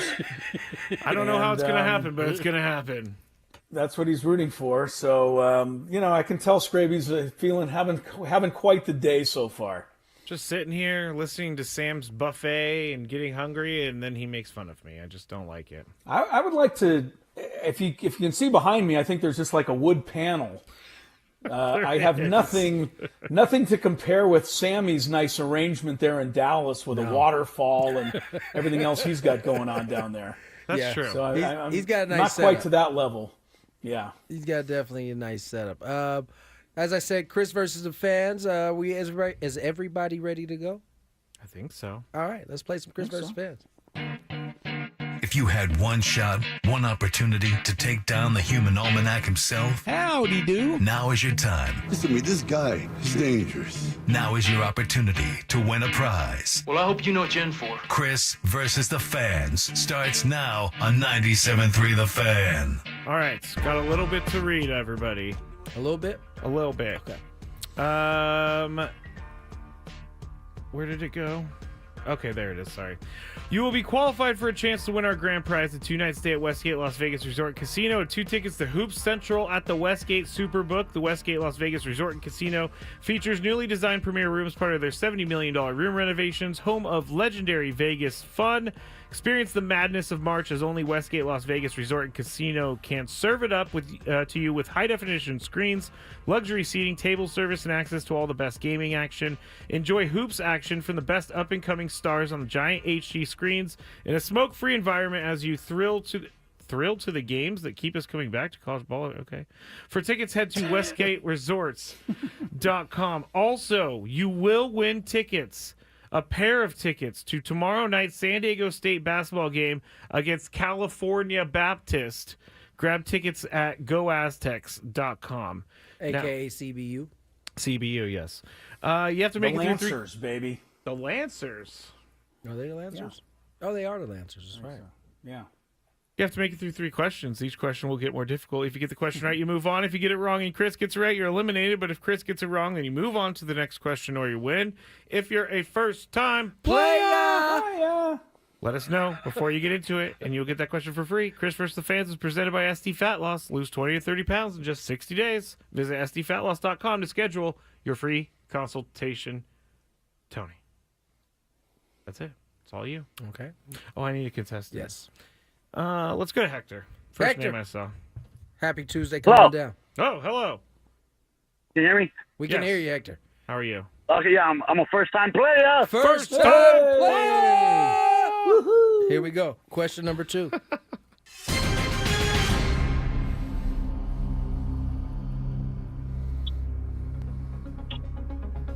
Who has the most catches in the NFL right now? Who has the most catches? Yes. Receptions. Man. Who was that? Jamar Chase. I'm going to just say Jamar Chase. I don't know. I don't know. Sorry. Jamar Nice Chase job. it is. He Nice did work. last night with Hector. his 14 catches last night. He was stacking them up. Here we go. Question number 3.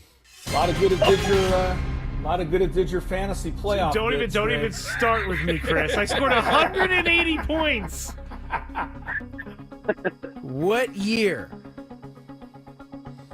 No, let's do this one. What wide receiver has the most yards in a game this season? In one game. One game. Single game. Who is that guy? Man, I don't know. I'm going to take a guess. And Jefferson. I'm going to just take a wild guess and say Jefferson. Justin Jettis Jefferson. Oh, he had a really good hang game on the Sunday. line, though. Ello, do you have the answer? I don't know. I have a fair guess. Fair guess. He had an unbelievable game a few weeks ago. I don't know that it was the most yardage of anybody this whole season. I'm going to try Jerry Jeudy. Mr. Jeudy out of Alabama. Wow. I cannot believe it. The answer? Hector, congratulations. You are the winner. Stay there. We got to wait a little bit. Stay on the line. We got some time to kill. The answer, Jamar Chase. Yep. Oh, it was 264. Yeah, 264. That was a tricky. It was a little trick Well, I question saw there. where Tony went with the question. I was like, oh, he's doing this. Oh yeah, Yeah. doubling up on the Jamar Chase answer. What did Judy had about 250? I think he had 235. 250. My man had 235. Since we have some time to kill, how about this? Another burglary in the NFL community. Oh, yeah. I saw that. Joe Burrow's home broken into. Now, obviously, they were in Dallas. Yep. So thankfully he wasn't there, and probably was robbed partly because they knew he wasn't there, as it was for Mahomes and Kelsey. I don't know what you're going to do about this, Tony, but this is an issue. Yeah. This is What are definitely you an going to do issue. about it, Tony? Yeah, I don't know. I don't think I'm going to do much about it. But this does seem to be a little bit of an issue, Chris. It's definitely scary. I think that the league has obviously, talked to the players or sent out memos about this, but that a memo itself is not going to do very much good. I think what's going to happen is each player, maybe in concert with their teams, because I know that every NFL team has a major security department. Tony. That's right. They have guys that the players don't even know who they are. They're security people who go around and, make sure that these guys stay as safe as possible. I think the teams are going to have to put a program in place with some of these high-profile players, working with the players themselves to make sure that security is, very visible, at these players' homes. I mean, I don't know that Joe Burrow gives his address out, but at the same time, he's such a high-profile athlete. I imagine in Cincinnati, they've probably done features on this, features on that, and enough people know where he lives now that this is really a scary situation, especially if he leaves his family behind for a night. I can tell you that is true. I was texting with my friend who lives in Cincinnati. I was like, do you guys know where Joe Burrow lives? Jamar Chase is like, yeah, we know where all those guys live. According to the ESPN article, as I mentioned, the homes of Patrick Mahomes and Travis Kelce were broken into in October. In the NBA, Milwaukee Bucks forward Bobby Portis had his home broken into November 2nd, and Minnesota Timberwolves guard Michael Conley had his home burglarized September 15th while he was at a Minnesota Vikings game. So this is starting. I think we kind of knew it was a little bit of a problem when the NBA and NFL sent out memos. They don't do that type of deal because they don't want to alarm people unless they feel like it's something they need to keep an eye out for. And here we are, a few weeks later, a month later, and we're talking about another burglary. So you're right; it does seem to be becoming a problem. Do you think the NFL needs to step in and provide I think they security? can only step in so much, Gravy. Right. I think each team has to or if I'm Joe Burrow, I'm going right to my security, department, whatever that is, or if I'm Jamar Chase, or if I'm Derrick Henry, or Tyreek, whoever it is. I'm saying, hey, what can you guys do to help me? And then whatever they can do, I'm going to probably double up on that with my own for sure. security surveillance. I think you've got to have a presence at the home. And if you have to pay for 48 hours of a presence, that you got the money to do it. I think it's money pretty well spent at this point. Yeah, I don't think there's any question. This does seem to be getting scarier. It seems like by each incident that keeps popping up, certainly something to. Has anybody? I'm not. I mean, I'm knock on wood. I've never been burglarized, but I know that my mom, many years ago, had some jewelry stolen while she was out, and it just felt like the world's most helpless feeling, and just a violated type of situation. To think that somebody was in your house, or somebody was in your apartment, and someone was in your wherever it is, and just kind of rooting around and taking things. To me, it's not even the item itself. It's just the fact of people being in your house looking around. That is an awful feeling to have once you realize that has happened. It's a pretty high violation of one space, right? In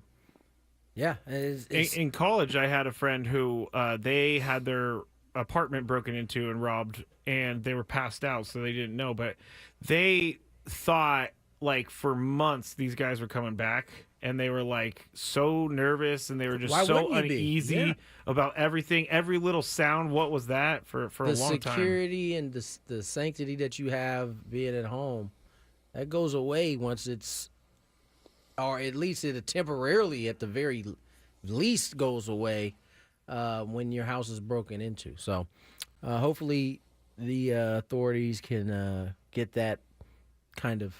It's also what happens when you say you have a Batmobile on TV. That's also true.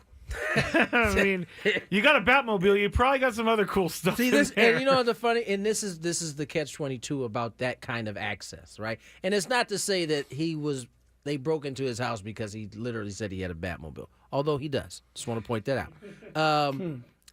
It's kind of the catch-22 that but prior to the access that is now given would have just been a conversation between two teammates. Yep. That we would never know about.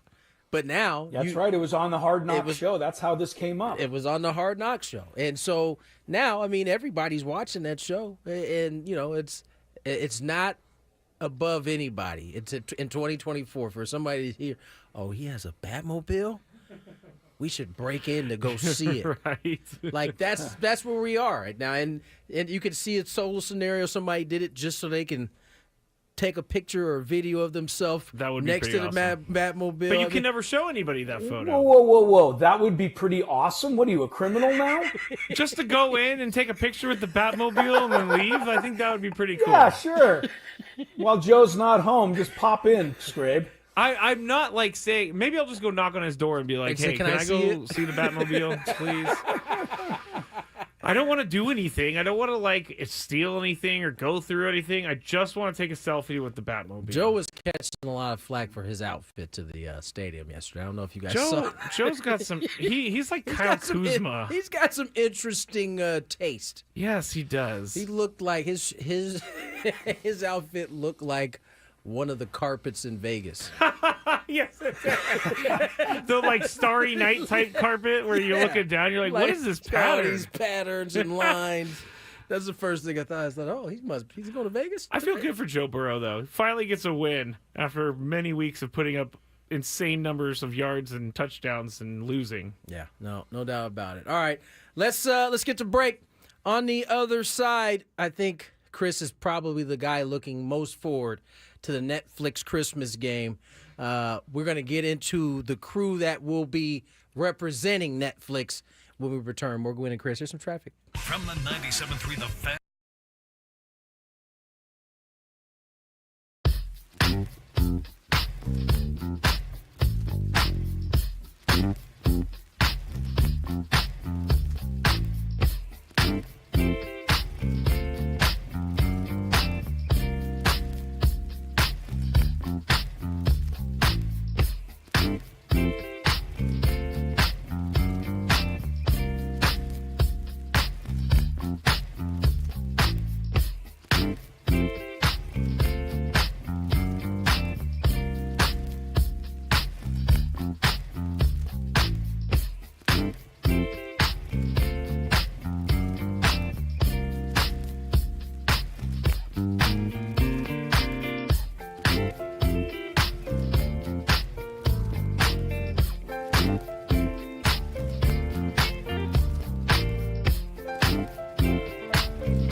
Cowser.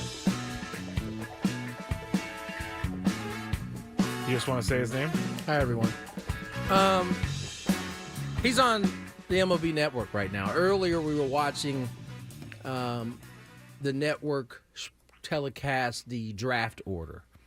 And there was this guy who was holding up the card, and then he was reading the team in the pick that they had. Little did we know at the time that that was actually Colton Cowser. I just assumed it was some MLB exec. Because And this is analytic guy. I don't know what I thought he was. I just didn't think it was a player. Certainly didn't think it was a guy who finished second in the Rookie of the Year. By the way, I've only seen him in the all-black Orioles uniform with long sleeves. So I had no idea what he actually looks like. His helmet was on every time I saw him, or a hat on, so I didn't know what he looked like. And so then I was like, why do they have the guy who was announcing names on the thing? And then they put his numbers. I was, oh, my God, it's Colton Cowser. This goes to show you why people like baseball, right? I mean, he just looks like a regular dude. He does. But he's super good at baseball. He's very good. Yeah, they're in a. When I arrived in Fullerton today, we went by Angel Stadium, Tony, and there's a little depression in the area because the Angels lost the draft lottery to the Nationals. Yes, they did.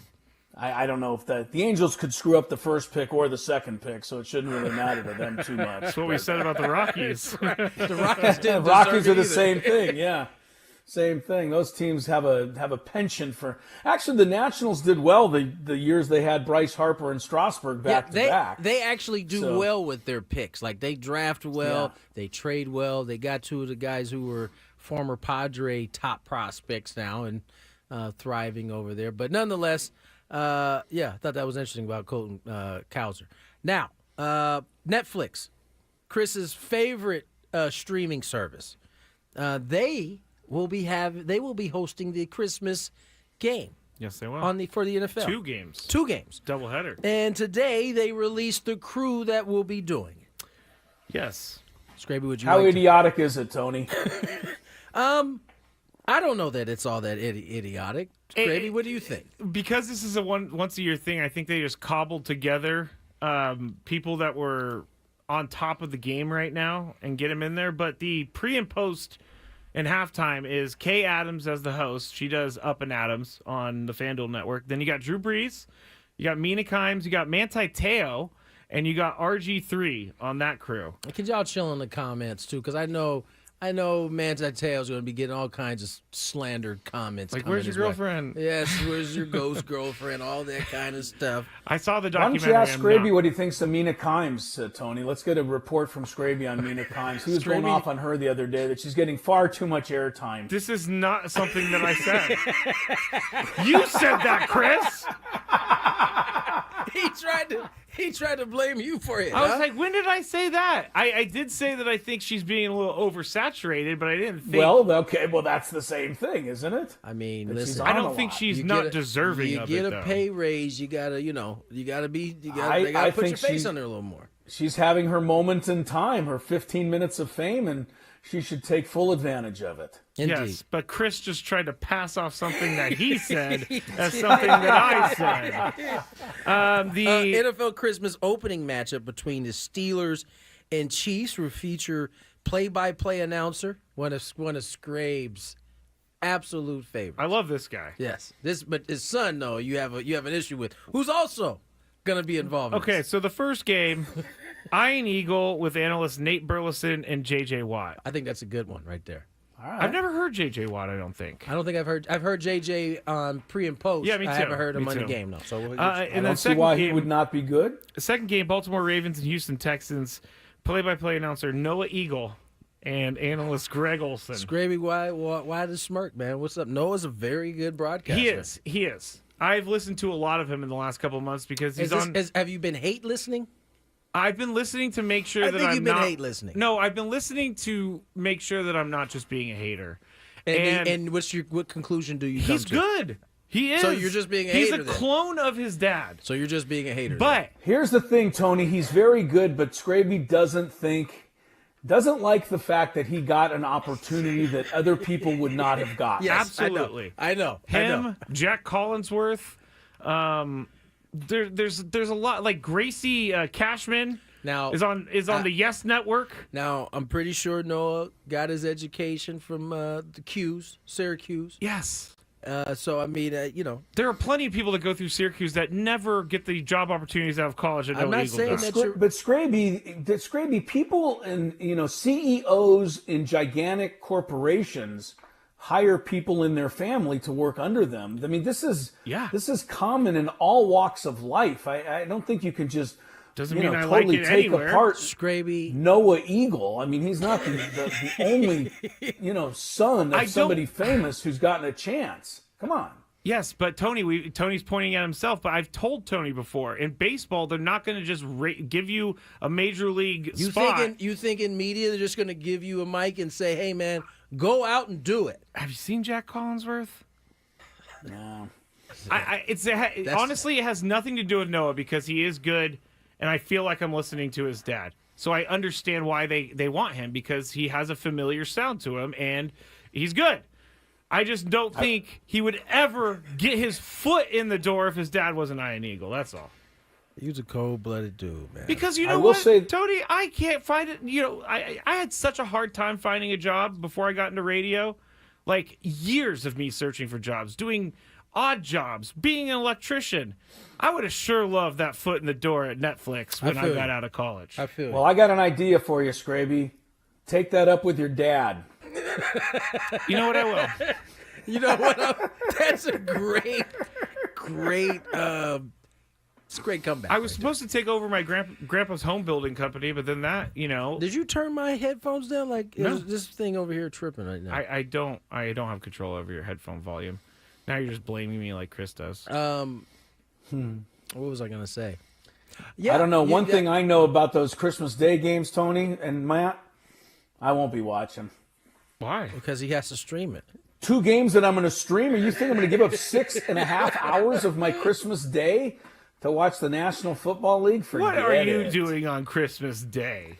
It's a Wednesday. I hope I'm opening presents and, spending quality time with Kylie the dog. Kylie needs some love too, buddy. Kylie will sit next to you on the couch for that 6.5 hours and watch football Kylie's with not you. used to watching football that way either. She's used to watching. That's right. She likes a quick game. Right. And then we get back outside and go play. Yeah, it's pretty simple. Everybody on the chat keeps telling me, well, this is no different than anything else. What about Joe Buck or what about the carries? I am steadfast that I am. Wait, did you just snap?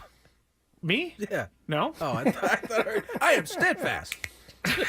No, I am 100% the same across the board. If you have a famous parent that got you into the job, I kind of don't like it. Okay? I kind of don't like it or you, for that matter. No, I don't. I want to keep that away from it because Joe Buck is obviously good enough to be a broadcaster. I don't know about the carry guy. So it's just the simple fact that they got their foot in the door because they had somebody. They knew someone. Yes, and it's all about who you know. It's all about who you know. I feel like that's been a saying since we were like children. And I never knew about it until like a couple years ago, and then I'm like, oh, that's what that means. I gotta. I have another thing that can make you. I potentially feel a little better about this whole Noah and Iron Eagle situation. Iron Eagle has been very kind and come on our show many times. I think we just get him on again and you ask him what he thinks about the whole thing, Greg. I think that's a great idea. Actually. You know what? Knowing that we were going to talk about this today on the drive down here, I thought about, like, we can't have Iron Eagle on and not say anything. You just won't be here when we have him on. Well, that's me ducking we it, will too. kick you out of the I room. do think, is that a fair question? I don't think it is. Here's the question. The question is... let me hear the question first. Oh, dang it, I put myself on the spot. Yeah, so what's the question you're going to ask Mr. Eagle? Mr. Eagle, your son is doing great things in broadcasting. What would you tell the kids that don't have the opportunity like your son? How would you tell them to get into the game? You know what, Tony? Let's lie to Scraby and tell him that's an excellent question because I really want him to ask it. I'm taking that day off. People are calling me a hater. If you people kind of are a hater. Okay, if there were people out there in their jobs and someone's son who doesn't... Here's the deal, Scraby. If that happens and you feel like you're actually better than said person, you probably are going to feel a way about it. But if they get their foot in the door and you see that person working and you're like, oh, yeah, it makes sense. I mean, they're worthy of this help. Then you probably shouldn't have that big of deal with it, I think. Shouldn't be that big a deal to you. It's not that big of a deal. I do lose sleep over having Iron Eagle on. Every time we talk about Iron Eagle, you bring up Noah.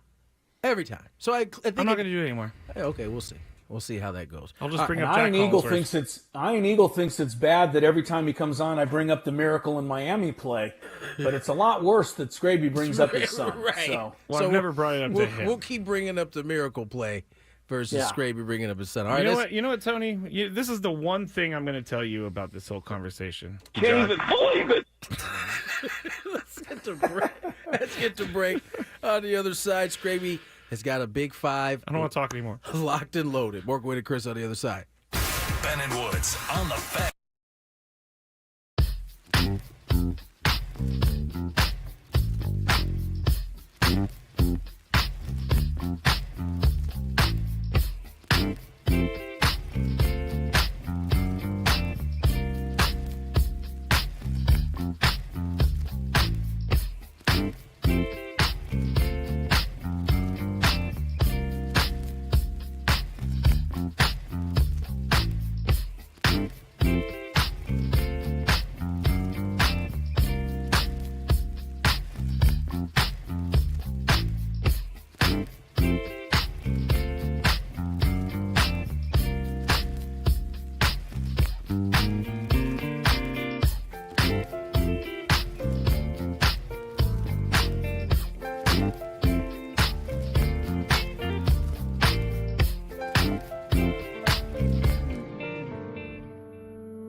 guess we had a miscommunication. I was pointing to Tony, but Tony was looking down. Yeah, Chris doesn't know I'm pointing to him, so. It's your big five. Oh, well, I'll go. Okay. Go. Welcome back. Scraby said I need to go, so I'm going. Gwynn and Chris, 97.3 The Fan. Tony and Scraby at the Odyssey Palace in San Diego. Chris here in Fullerton, California, getting ready for a little Aztec hoops tomorrow night. Of course, the Aztec men's team will be home tomorrow to take on California Baptist. Tony, Thank you, Chris, for saying it correctly. You're welcome. Are you locked into the NBA Cup game right now on TNT? I'm not. The Lakers aren't in it, so I'm not really. All of a sudden, look, Scraby, he's come over to our side this year. He did. Yeah, he doesn't like the Cup anymore. It's not I don't like it. My team's not in it, so I have less interest. Last year the Cup was wonderful because my team was in it. Now, it's all right. I feel like the Lakers lost once and they were jettisoned. They lost twice. Okay. That's what got them the old kibosh. Yeah, Orlando's leading Milwaukee for those Cup fans, 42-35. What? I said no. I picked Bucks. Yeah, he did. So did I. Well, Orlando's leading. Dallas OKC later. I don't know. I thought the Cup was more exciting last year, not so much because of the Lakers, but because it was brand new and I was kind of curious. I think it's lost a little of its steam this year. I'm not sure. Yeah, maybe you're right. Maybe it's because it is new that we're not seeing it the same way. You had all the new floors that were brand new last year. Right. Everybody was enjoying that. It does seem like it's lost a little steam. And a lot of the really good teams have been knocked out of it. So it's kind of a motley crew that is left in the final 8. Anyway, Scraby, let's check some traffic. I can tell you that the traffic in Fullerton is bumper to bumper, but let's find out what it is in San Diego and then get to today's Big 5. From the 97.3 The Fan Traffic Center, here's Kelly Danick. Traffic is sponsored by Scratchers from the California Lottery. Give the gift of play this holiday. Folks are doing a pretty good job of staying out of trouble on our freeways. Just watch out for some large tire tread reported on southbound 15 Miramar Road in the 2 right lanes. Also, SDG&E has conducted a number of public safety power shutoffs in various parts of the county due to high winds. So, for instance, going to find some traffic signals that are out Del Dios Highway at Villa Rancho Parkway. Also, reports of traffic signals out parts of Valley Center. So, just treat it as a 4-way stop if you come up to any traffic signals that are dark. If you're looking for the perfect gift, give Scratchers from the California Lottery. With so many to choose from, you're sure to find the right gift for anyone on your list. Give the gift of Scratchers from the California Lottery. A little play can make your day. I'm Kelly Danick with Gwynn and Chris, San Diego's #1 sports station, 97.3 The Fan. It's that time of the show when we check on the latest in sports. Only the most important topics and questions are brought to light. Stop what you're doing and listen. These news stories will astound and amaze you. The one, the only. Oh my God, who the hell cares? The Big 5 starts now on 97.3 The Fan.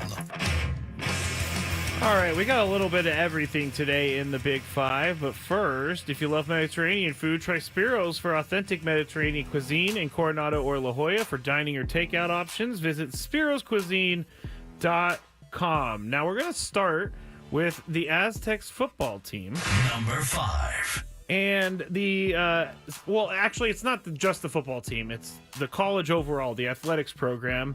The San Diego State is in partnership with the Aztec Link Collective, which is launching the bold, quote, Link the 619 campaign. This initiative is a direct call to action for the San Diego community to rally behind SDSU student athletes through impactful NIL contributions.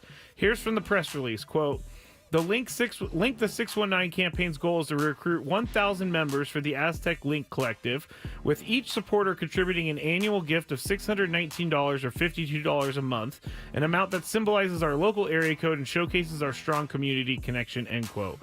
I went on the website this morning to check it out, and there seem to be 4 different contributions level, all the way from $6.99 per month to $129.99 per month. But when I went to the website to like quote unquote donate, I only got the options of $60, $619, and $52. So I'm not sure when they're going to open it up. Long story short, Tony, how much do you think this is going to help?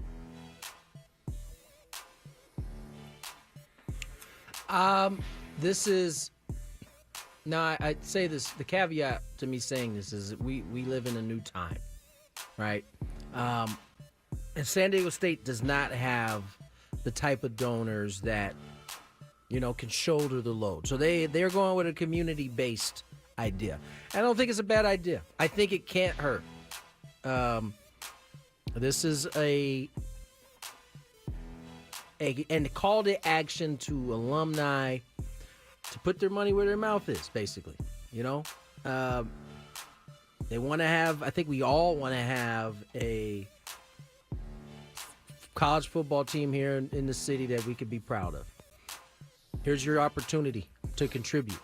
Now, I can't tell you at all if it's going to work, how much it will bring in to help the program, but I like that they're thinking outside the box. I haven't heard of an idea like this to this point out this way.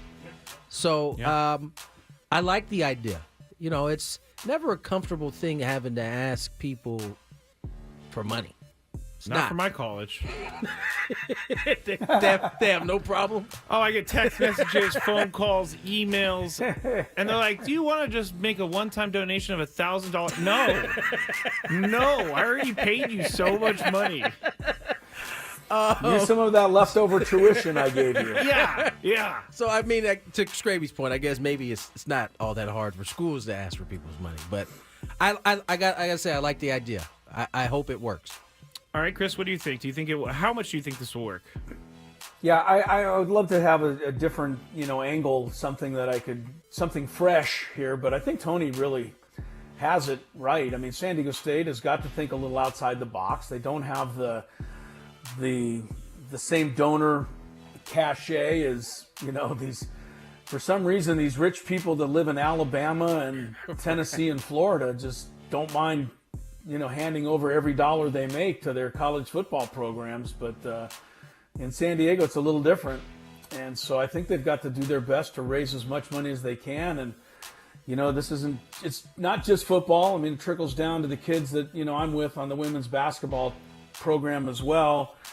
And Tony's right. It's a new day. It's a new age. And if you want your teams, look, the men's basketball team to stay competitive, give Brian Dutcher and their staff all the credit we can give them, but they've got to have some money out there, or eventually they're not going to get any players. Yeah. So just think they just won that tournament where they got in that tournament for that sole purpose. They just pulled, so they could get $1 million. Right. They pulled out of, I believe it was the Maui or one of those invitationals. And they pulled out of it was an Arizona State tournament, Tony. Yeah. Totally different tournament just so they could make their money.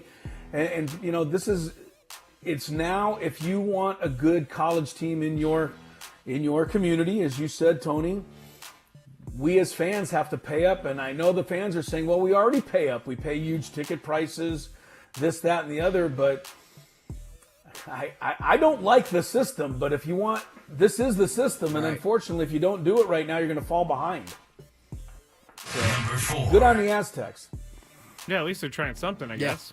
Time Magazine named Indiana Fever star Caitlin Clark as its Athlete of the Year for 2024.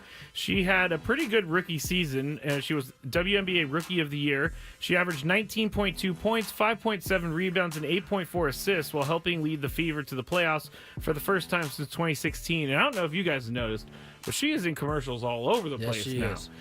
Chris, do you think she deserved to win this award? This is every athlete. Yeah, I know. I think she did. And again, there's a ton of athletes that can make a case for it based on their accomplishments. So it's not like she's the only athlete deserving. But how many athletes had impact on half the population? I don't think too many did. And I think Caitlin Clark's impact and influence over women in sports and trickling all the way down to young ladies and daughters like Tony has, She has helped increase. I don't want to say she hasn't put women's sports on the map. They were already on the map.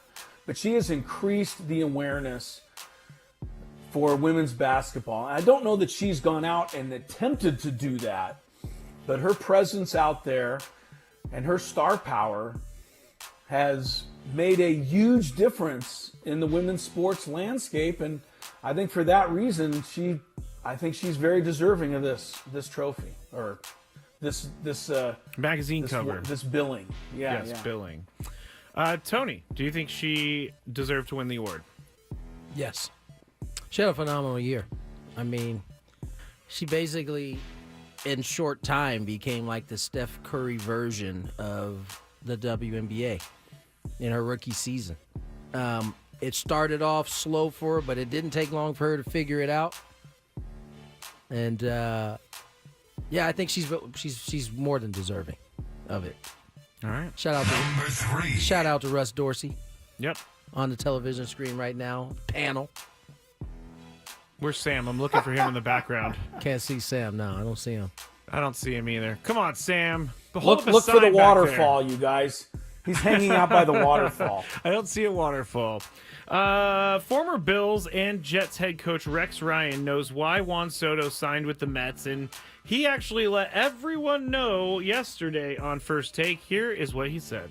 It's interesting you're talking about pressures, and maybe he doesn't want the pressure of playing with the Yankees. No. There's a bigger pressure in Major League Baseball, and it's to be respected. The Players Union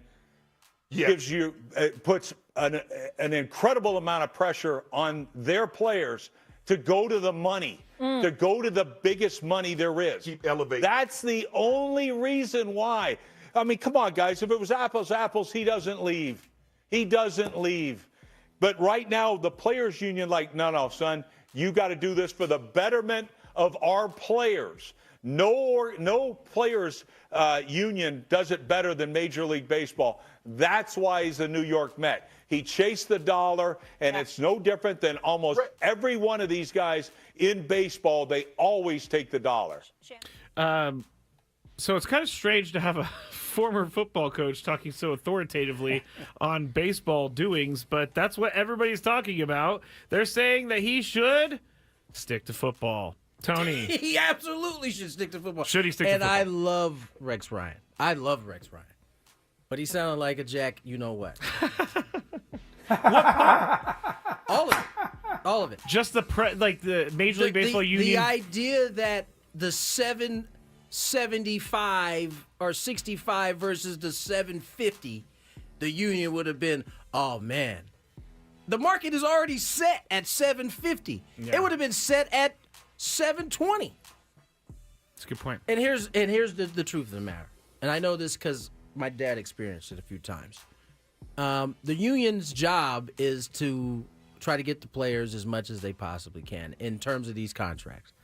And in the process of that, they do want guys to take the best deal available because it does have an after effect to the guy who's below you. So if you take a below market deal, it doesn't mean it will, but it can affect the guy below. My dad on 2 occasions was talked to by the union in terms of what they thought he should do. Oh. And famously, my dad told him to go pound sand. He had to do what was best for him and his family. They didn't necessarily like it, but it wasn't like they came in there like, if you don't sign this deal right now, you're done. No, that's not how it works. They tell you what they offer their take on what you should do. They might try to get a little pushy, but at the end of the day, it's your decision. And it's just so funny to me. Every time, First Take really was ready to speak on baseball, something like this could happen. Why is Rex Ryan talking about it? I don't know. He's the authority. And you know what? I believe in this clip, Mad Dog Russo's Shannon there. was over there co-signing. Yeah, Russo should have stepped in there. He's right there. I hope that he would know a little something. No, his producer cut his mic. Probably cut his mic. No, he probably had to. Yeah, no, Rex is just misinformed on that. The idea that Juan Soto, he's not. It's like Ohtani. Like those guys aren't The union's not messing. The offers they're getting are above what everybody else is getting, so they're happy just in general. Chris, do you think Rex Ryan should stick to football? Well, I want to compliment Tony. I think he's obviously well versed on this particular subject, so I think we ought to listen to Tony on this. I'm not going to, add anything to what he said. I think he's right on the money. But I do want to say this. Has anyone asked Rex Ryan about coming back to coach in the NFL? Would anybody want this guy on a sideline again? I know he's expressed interest over the Jets Was he not job. incredibly successful with a horrible franchise, the Jets? He was. Is he beyond motivating athletes? I think. Why isn't Rex Ryan back in coaching? If I'm not mistaken, I think according to him, he turned down an opportunity last year because he didn't like however the fit was. I'm pretty sure that's what he talked about. I just think these guys. I think these guys like Rex Ryan are smart enough now to know that they have to have the right setup in order to have success. And if they're not going to get it, he's certainly going to get paid a good chunk of change to do the job he's doing with far less stress. All right, I did not dilly-dally. I just want everybody to know. That was not me today. Sure. So, that's it for the Big Five, everybody. What? Both of you gave me the same look at the same time. You know how much I hate carryovers. We got to have one. Sorry. This is your fault. Carryover!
Sliding into the happy hour.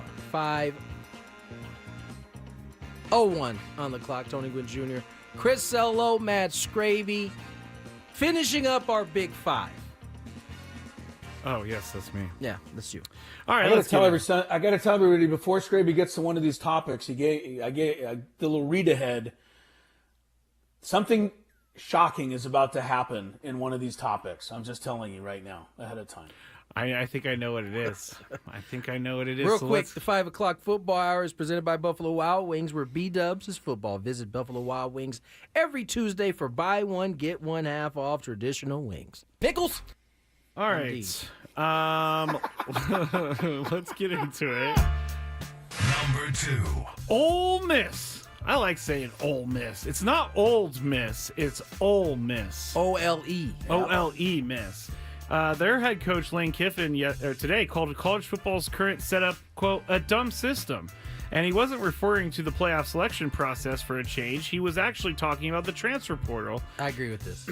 He said, quote, we just try to make the best of situations. It really is a dumb system. Just think if the NFL is getting ready for the AFC or NFC playoffs postseason and players are in free agency already. It's a really poor system, but we just try to manage the best we can through it, and hopefully someday it'll get fixed. So, Chris, he's basically complaining that there's free agency while the season is still ongoing, basically. Is it possible to fix it at this point? And do you agree with Lane Kiffin? Yeah, this is the shocker because everybody knows that I think Lane Kiffin is one of the dumbest and biggest blowhards in all of college football. But that's one of my favorite and this is words. so easy that even Lane Kiffin couldn't get it wrong. Yeah, I mean, how can you possibly have? I mean, the Aztecs their season's not going. They're not going to a bowl game. I get it, but the Aztecs have already lost a bunch of guys. They've kept a bunch of guys. They brought in some transfers. This is idiotic. This is absolutely idiotic. Yeah. I mean, you've got teams going to bowl games without half their players. Who thought of this? Who thought this was a good idea? I'll tell you who thought it was a good idea. That's right. It's the same people that put in the stupid NIL thing. And I was talking to somebody the other day who was on the periphery of the whole NIL and all of this stuff when this all came to being. He's a guy who knew. You remember Mark Emmert, the guy from Indiana who used to be the president? Yes. Well, this guy I was talking to was pretty close to him and had done a lot of business with him and sports marketing and things of that nature. So he was kind of around this when it happened. And he remembers Mark Emmert telling him, this system is the NIL system that we're going to put in is going to destroy our sport. But evidently there was people that were more powerful than even the president at the time who put it through because they had the money to give to these athletes and they wanted to control college sports basically. And so college football had to know that a lot of these rules they put in were stupid when they put them in. But I guess they were powerless to stop it from happening. And this is just another example of it. I think it was the right time for it to happen in terms of Mark Emmert had lost almost all of his power by the time the NIL stuff came in because of the lawsuits and just kind of where he was and how society had really changed their view on it.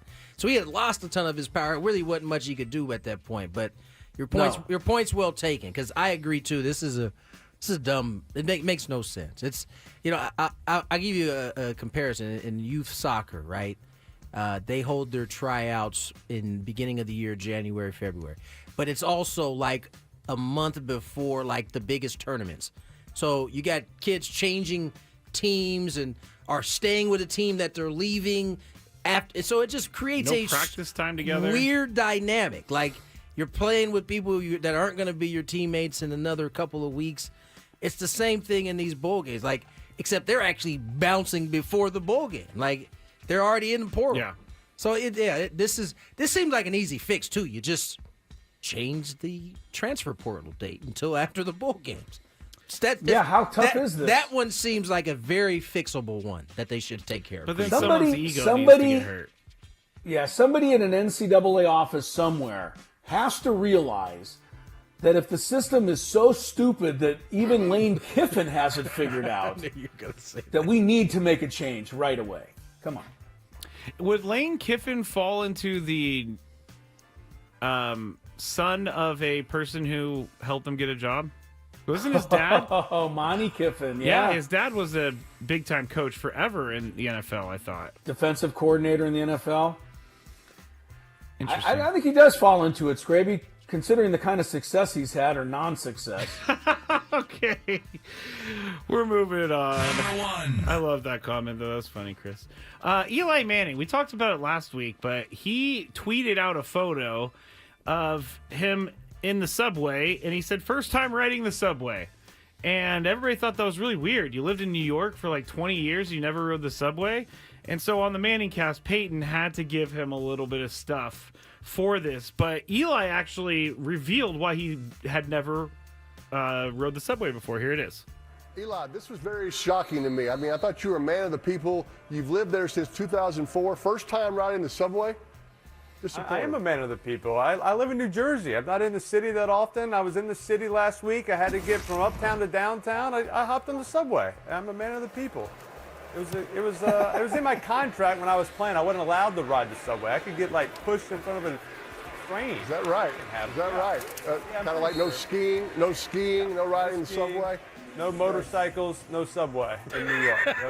You gotta stay safe. You gotta stay safe, Eli says. Eli definitely comes off to be as a ew type guy getting on the subway. Really? Yes. Does Peyton? No, Peyton doesn't. Okay. I figured that Eli is a man of the people, but maybe I think not. he's a man of the people. So I'm not going to talk about Eli or anything, but Tony, is there anything you have never done that would surprise people? Do you know how to ride a bike? Yeah. Yes, I know how to ride a bike. Okay, I'm just trying to throw things out there. That would surprise people that I've I know, never done? I put you on the spot. I don't think there's I think you guys know all the things that I don't do. You ever been in first class? That would be surprising. Have I ever been in first class? Yeah, on a plane? Yes. Okay. Chris, do you have anything? Yeah, I was in first class last week. I walked through there to get to the bathroom at the front of the plane. And did they spun me around and sent me back to the back? I was going to say, they get real serious when you come up there in their first class. Don't move that curtain. Don't move that curtain. No, they will get security on you. Never touch the curtain. Don't land that plane. Yeah, boy. you know, I don't know. You're kind of putting us on the spot. I mean, there's a am. lot of things I'd like to do. But I could understand Eli Manning. Do you think he was serious that it was really in his contract? I think he was joking about that. He said he could get pushed in front of a train. A crazed New York Giant fan You seeing get pushed in Eli. front of a car, too. What's the difference? You got to walk the street. It's not allowed to be around cars either. Yeah, I think he's joking. But I can understand not. I mean, like with Eli, does Eli Manning, when he's quarterback of the Giants, does he go shopping at the market during regular hours? I mean, it would seem like you couldn't get anything done. It just doesn't seem like you could have any time to yourself in those situations. I mean, you were the famous dad, Tony. I know he was more inclined to just go out sometimes and be in the middle of it all, but I think a lot of these guys, have difficulty in those public type of situations just because the fans around them. I think Eli was probably a part of the last era that could have enjoyed just walking out and anonymity. And just being in public. I don't think these guys can do it now. I mean, not the big stars. I think it's I would. Like I saw LeBron walking down the street in Paris in the Olympics, and like he couldn't move. I imagine it's probably a lot tougher in today's day and age. That would be a lot. I could say we lived in the space. last best era. We did. No camera phones, no nothing. You did what you did, and then you moved on. No one was there. This is breaking news from 97.3 The Fan. Gravy. Has nothing to do with the Padres other than the fact that there is a starting pitcher off the board. Another one? Another one. Right-hander Nathan Eovaldi and the Texas Rangers are in agreement on a 3-year, $75 million deal. So he's going back. He was there last year he won the World Series with them, right? Yes, he did. Yeah, so he's going back to Texas. But $25 million a year. Good for Nate Dogg. More bread. Do you ever think the Padres were in on him? He doesn't seem like their type. Yeah, he doesn't. Chris, you mad at this at all? No, it's seeming to me, I mean, the more this goes on and the more I keep reading and the more I get opinions from people in baseball, and I imagine you guys talked about this earlier before I got on, but it's seeming like if the Padres don't get Roki Sasaki, like it's going to be the end of everything. Like, I mean, are all our eggs really, truly in that one basket? I think that we have to get him. I mean, I don't know that it's true, but I think a lot of people are seeming to feel that way right now. I don't know that it's Sasaki or bust, but I imagine it's a big piece because it's affordable. They need pitching. Yeah. So I would say it's a big piece. I don't know that it's over. I think as Ruben said to us yesterday, much of the same as it happened last year, most of the moves came during the season, including spring training. There was only a couple made during the offseason. I think Soto's trade and Profar's signing might have been like some of the few signings that happened during the offseason. And then it was Profar signing a little later. We had the Cease deal, then the Arise deal, and then so on and so forth. Then you have the deadline deals. Yeah, so we'll see. But I do think Sasaki is a big part, it would seem, based on what we've read, is a big part of the Padres' plans this season. If they don't get him, I would imagine it would be a little bit of a setback. Scraby, let me ask you this, because you follow you swear yourself off of Twitter or X. He's not. Pretty much every day that I talk to you, but I know that you're on there 24/7. I'm not on there 24/7. Close to What do you think the fallout would be in social media circles if the Padres don't get Sasaki? Like the 24 hours after we hear that Sasaki is not a Padre. Sky's falling real. I might take the day off after that. Sky is falling for real. People are already starting to light up the chat line saying, we could have easily afforded this guy. We could have easily afforded this guy. I caution everyone to not fall into the same trap that I did the last 5 years. We got to wait until opening day. A.J. Preller will not turn in an incomplete team. But I do understand the nerves and the anxiety about all these guys coming off the board and the Padres not doing a thing. Yeah. But to answer your question, Chris, I think it would be a mutiny. Yeah. There would be a lot of upset folks, for sure. Yeah, panic in the streets. I mean, I don't know. I think it would be look, I don't think it's the Padres' fault that the people think this way, but Sasaki has been built up as the one, whether this is true or not, I don't know. But I think he's been built up as the one really, really star player that the Padres can afford, so they better get him. And listen, and that's kind of what people are saying. And I think it's important to continue to say this because I think the impression is, Sasaki's, basically the Yamamoto of this offseason. Yamamoto had been established in that league for quite some time. He had been like the Cy Young, their version of that multiple times. Sasaki hasn't reached that yet. And so I think you're getting a guy with maybe the same type of ceiling, maybe beyond his, but certainly coming over here not established to that point yet. So even if you get him, it may be a little bit. He's still learning at the time, and then he'll be on top of that. He'll be learning to do it at the big league level. Remember, you saw Yamamoto how much he struggled, and basically until the end, and when he finally started to figure it out, but. I do think there will be, as Scraby said, a mutiny. Well, the AC article, we need to take a break, but I want to get Chris's thoughts on the AC article after the break, because the AC article, for some reason, made people feel like they're not going to spend any money at all. I don't know how they read that, because it was pretty... I think they wanted to read it. 167 was the number last... 169 was the number last year. They're currently projected at 210. They want to be right below 210. Right. So that to me says there's some room to spend. Very little, but enough. There's some. There's some. There's some, especially if some of these moves, a la Dylan Cease, end up happening. Also, they could totally get a David Peralta or a Donovan Solano for $1 million. That's what they did last year. Yeah. Now, then you're hoping to get the same type of production back-to-back years. So Chris's thoughts on Kevin Acey's article. after on traffic. the other side. From the 97.3 The Fan Traffic Center.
Welcome back to Gwynn and Chris. Happy hour. Rolling along nicely here on 97.3 The Fan. Gwynn and Chris program.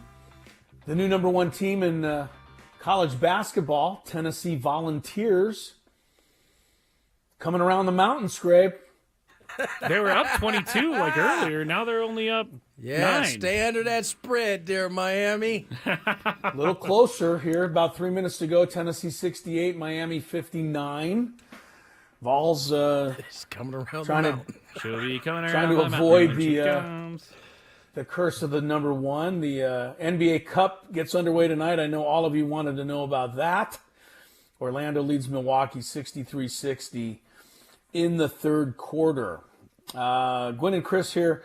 Scraby, you had me check out the Kevin Acee article in the Union Tribune, which talks about the possibility of the Padres trading Dylan Cease. And I think at first glance, would everybody not assume that how are you going to get better by trading away one of your best pitchers? But I guess the idea being that with the money the way it is with the Padres, that maybe you do try to move one of your top assets, a la Juan Soto last year. That's right. And see if you can't get a whole bunch of guys in return. The Padres need left field. They need, whether it's second base or first base, however you want to determine that, or shortstop now that Hassan Kim is gone. They're going to need two starting pitchers. Can they get another bullpen piece to make up for the expected loss of Tanner Scott? So, the thing is, Tony, each individual Padre move is dissected by us, and it's dissected by the fan base, and it's over-dissected by people on Twitter and everything else. But it's really, in a lot of ways, I know you'll agree with me, it's not fair to actually dissect each and every move on its own. Because in the world of A.J. Preller, and the world of every team for that matter, you have to add up all of the moves at the end, and then you can dissect the sum of what you're left with. It's not these. And that's just the way it has to go. I mean, when Jerks and Profar signed last year, did anybody even raise an eyebrow? No. Nope. Right? If I recall correctly, when the Padres got around to signing Profar, everybody was saying we should sign Profar because it was like the last kind of ditch effort to fill that left field spot. Also, vibes above replacement. Vibes VAR. above replacements weren't as high at that point as they are now. Yeah, you're right. Vibes above replacement are. As a matter of fact, sky high. I do recall going into spring training and everybody feeling like, well, yeah, we got Jerickson, but we got to look to upgrade that left field spot and then spring training got rolling, and it's like, well, maybe. All I know is last year in March, I thought that Jackson Merrill was going to play left field, and I thought Jose Azocar was going to play center field. Yeah. And I thought Jerickson Profar was going to back that up. And I wasn't alone in thinking that. I've told you guys the story before, but on our fantasy baseball draft, I got Profar in the 7th round of the auxiliary picking. Nobody had any interest in Jerickson Profar. So that's why it's dangerous to look at each move individually. We'll do that. I mean, that's what we do on the show. That's what we all do as fans. But ultimately, you're going to have to wait until the end of March to really judge, the Padres off season. And last year should have taught us that, Tony. Yeah, no, it definitely should have. And I mean, we should learn lessons from every season, right? But we tend to just fall back into our normal comfort zone of panicking and kind of trying to do it different this year. It's hard. I get it. But you're right. It should have taught us that let's wait and say. And quite frankly, I think AJ's kind of earned our patience on this because of the job he did last year, which I think by most people's accounts is one of the best, if not the best job he's done in his tenure as a GM. And so I think he earned the the patience part on our end. I know he won't get that because that's just not how this works. But we'll see. You're right. It's not. These moves aren't done in a vacuum. They're kind of an all-encompassing thing, and because of that, you kind of have to wait and see how it goes. And that wait and see could be spring training. It could be the first week of the season. You don't know, because for the Padres, it changed in February. It changed in March. It changed again in April, and then it changed again in July. And it changed a little bit in between them when you brought on Solano and you brought on Peralta. So it's an evolving. It's fluid, as they like to say. It's a fluid situation. And it works both ways, Tony. That's because last year, and I'm sure there's a couple of people out there going to say, "Oh, I knew it." But last year, when they allowed Seth Lugo to be a free agent and then he signed with the Royals, hardly anybody was like, "Oh, this is a catastrophic loss for the Padres." Well, Seth Lugo ended up as a Cy Young Award finalist in the American League. It would have been nice having him on the team last year, but you don't know how everything's going to work out. Ha-Seong Kim may go, sign somewhere and become back to all-star form again, and we may miss him a lot more than we think. Everything's kind of up for grabs, and you just have to wait and see. But I will agree with the people right now that are getting a little panicky, because it does seem like, you get Max Fried signs today, and you get Evaldi signs today, and you start thinking that we're running out. Yeah. But A.J. Preller never completely runs out of options. Yeah, and you know what? He's going to have to, it sounds like the Sasaki thing is not going to be resolving itself anytime soon.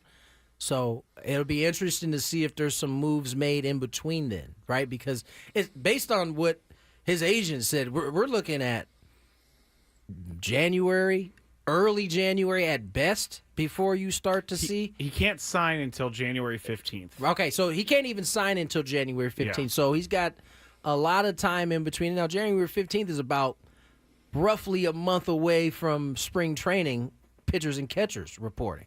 So, that's an even smaller time frame there in terms of what this roster will look like by the time you go to spring. But as Scravy said, he can't sign until the 15th, so that's still some time in between now and then. And just everybody be ready for this now. His agent today said that they plan on meeting with pretty much everybody, or everybody that'll take a meeting with them. So that tells me that there are going to be rumors that he's not just going to the Dodgers. He's going to a lot he met of with places. The Mets today. Yeah, right. Oh, he met with the Red Sox today. Oh, he met with these guys and those guys. So get ready for all of these panics to come into play over the next month as well. And don't believe anything, because like we said last week, that's right. Buster Olney said he's already a Dodger, basically. Jeff Passan said, don't count out the Padres. Everybody's just going to say whatever they want just to get those tweet likes. And Without a doubt. Probably is not true. Probably. Without a doubt. Corbin Burns I has hope it's to be not the true. next guy. Look, we all have a lot of respect for Buster, though. I don't think he just says something off the cuff. I think he's heard something, but it doesn't mean he can't be wrong. Yeah, no doubt.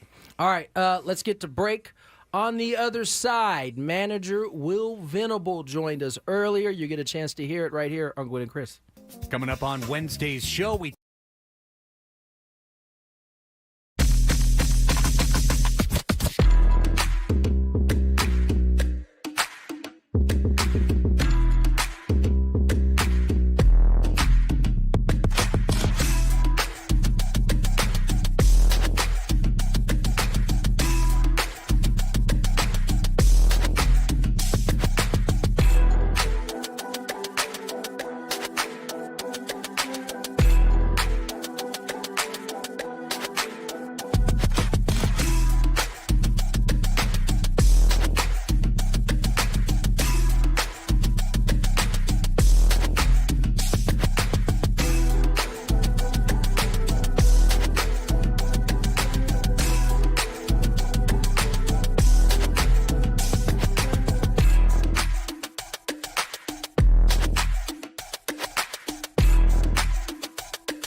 Hello there. Howdy. Welcome back. Happy hour. Gwynn and Chris.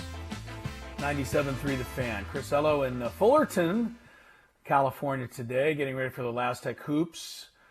Tomorrow, Aztec men will be taking on California Baptist. Why are you so big on it being California Baptist, by the way, Scrappy? Why does this even matter to you? I can't remember who told me, but I think it was Braden Soprano who said that they do not like being called Cal Baptist. Well, too bad. I mean, it's like saying to me, I don't like it when you call me Matthew, but then you're like, too bad, I'm going to call you Matthew. You got to call them by their right name, California Baptist. Ask someone from the PR department tomorrow. I'm not going to because the Aztec women are not playing that's California true. Baptist. Never mind. We're playing California State Fullerton tomorrow. That's true. So we should say, too, that Tony stepped out for the final segment so he can go see his daughter play soccer. Oh, so I shouldn't throw to him then? Yeah, don't throw to him. I'm glad you mentioned that. Be like, Tony, what do you think? I wanted to get your thoughts on something, but he's not there. Look, it's been a quiet day. Tennessee did win, the number one team in the country. They held on to beat Miami. Florida, 75-62. Bucks and Magic, 69-68 Bucks. Those are really the only two scores of interest at this point. Our two teams, Scraby, are both 6 and 7. 49ers and the Dolphins. Now, they play each other not this week, but next weekend. Yes. So basically, that's going to probably be an elimination game for one of us. Probably, yeah, you're right. ESPN has the Dolphins ranked ahead of the 49ers in their latest power rankings. I don't really see how that can be the case. But I also understand the 49ers are going the rest of the way without McCaffrey. Yep. And, that's a factor. They look pretty good against the Bears, but that's the Bears. The Dolphins have beaten some lousy teams lately as well. Eventually, one of us got to beat somebody good, or we're both going to be home for the holidays. Yes, I think they're both already going to be home for the holidays. But yeah, probably. Yeah. I think you're probably seeing them ranked higher just because they've won 4 out of their last 5. 49ers have not looked good. They lost back-to-back games by 20 points for the first time in, forever. And, yeah you're right. A big, nice win against the Bears is not enough. I mean, you say that the Dolphins have played no one, but they've taken care of business. Winning 4 or 5 in the NFL is not easy to do. Well, the one thing that's the big thing against the 49ers right now is they have the Rams this Thursday night. They go to Miami, which is all the way across the country, of course. At least they have Then they have to come all the way back and host the Lions. And, the Lions right now are just not losing to anybody. And the 49ers, they finish in Arizona. The 49ers got to go 4-0. And they're probably not going to do that. And I don't think the Dolphins are going to go 4-0 because their last 2 games are at Cleveland and at the Jets. And even though those 2 teams are terrible, they both play in cold weather games in December. We know Miami's not going to win those. You think that the Jets are still playing for anything in the last week of the year? I honestly don't think Miami could beat a high school team if it was played outdoors in the snow. I mean, why do you? They don't tackle anybody when it's cold. They just get scared to death. Everybody who says the Dolphins are soft is right. I mean, they do come from Miami. They're not like a snow town. This is stupid, though. Not every player on the Dolphins was born in Miami. But just like when you live in San Diego, your body gets used to the warm weather. Like, we go outside. If it's 45 degrees out there, we're freezing. Other places you can go outside with a T-shirt on and 45 degrees. Well, I'm a little tired of the excuse because if that's the excuse, then the Dolphins are just never going to be good ever again because they're always going to have cold weather games. I'm not ready to give up the rest of time. Eventually Miami's going to have to toughen up. They will. I saw a couple fake tweets that I almost sent you. But I realized they were fake, and it was one of them, and it was because it was so believable. But it was one of them was I heard from a player that when they played in Green Bay during halftime, Mike McDaniel wasn't doing anything to motivate the team. He was staying next to a heater because he was so cold, and that's and I almost sent it to you like, is this real? And then I realized it was fake. But that was good. I mean, that kind of is believable. If you watch them play in that game, it's believable. Yeah.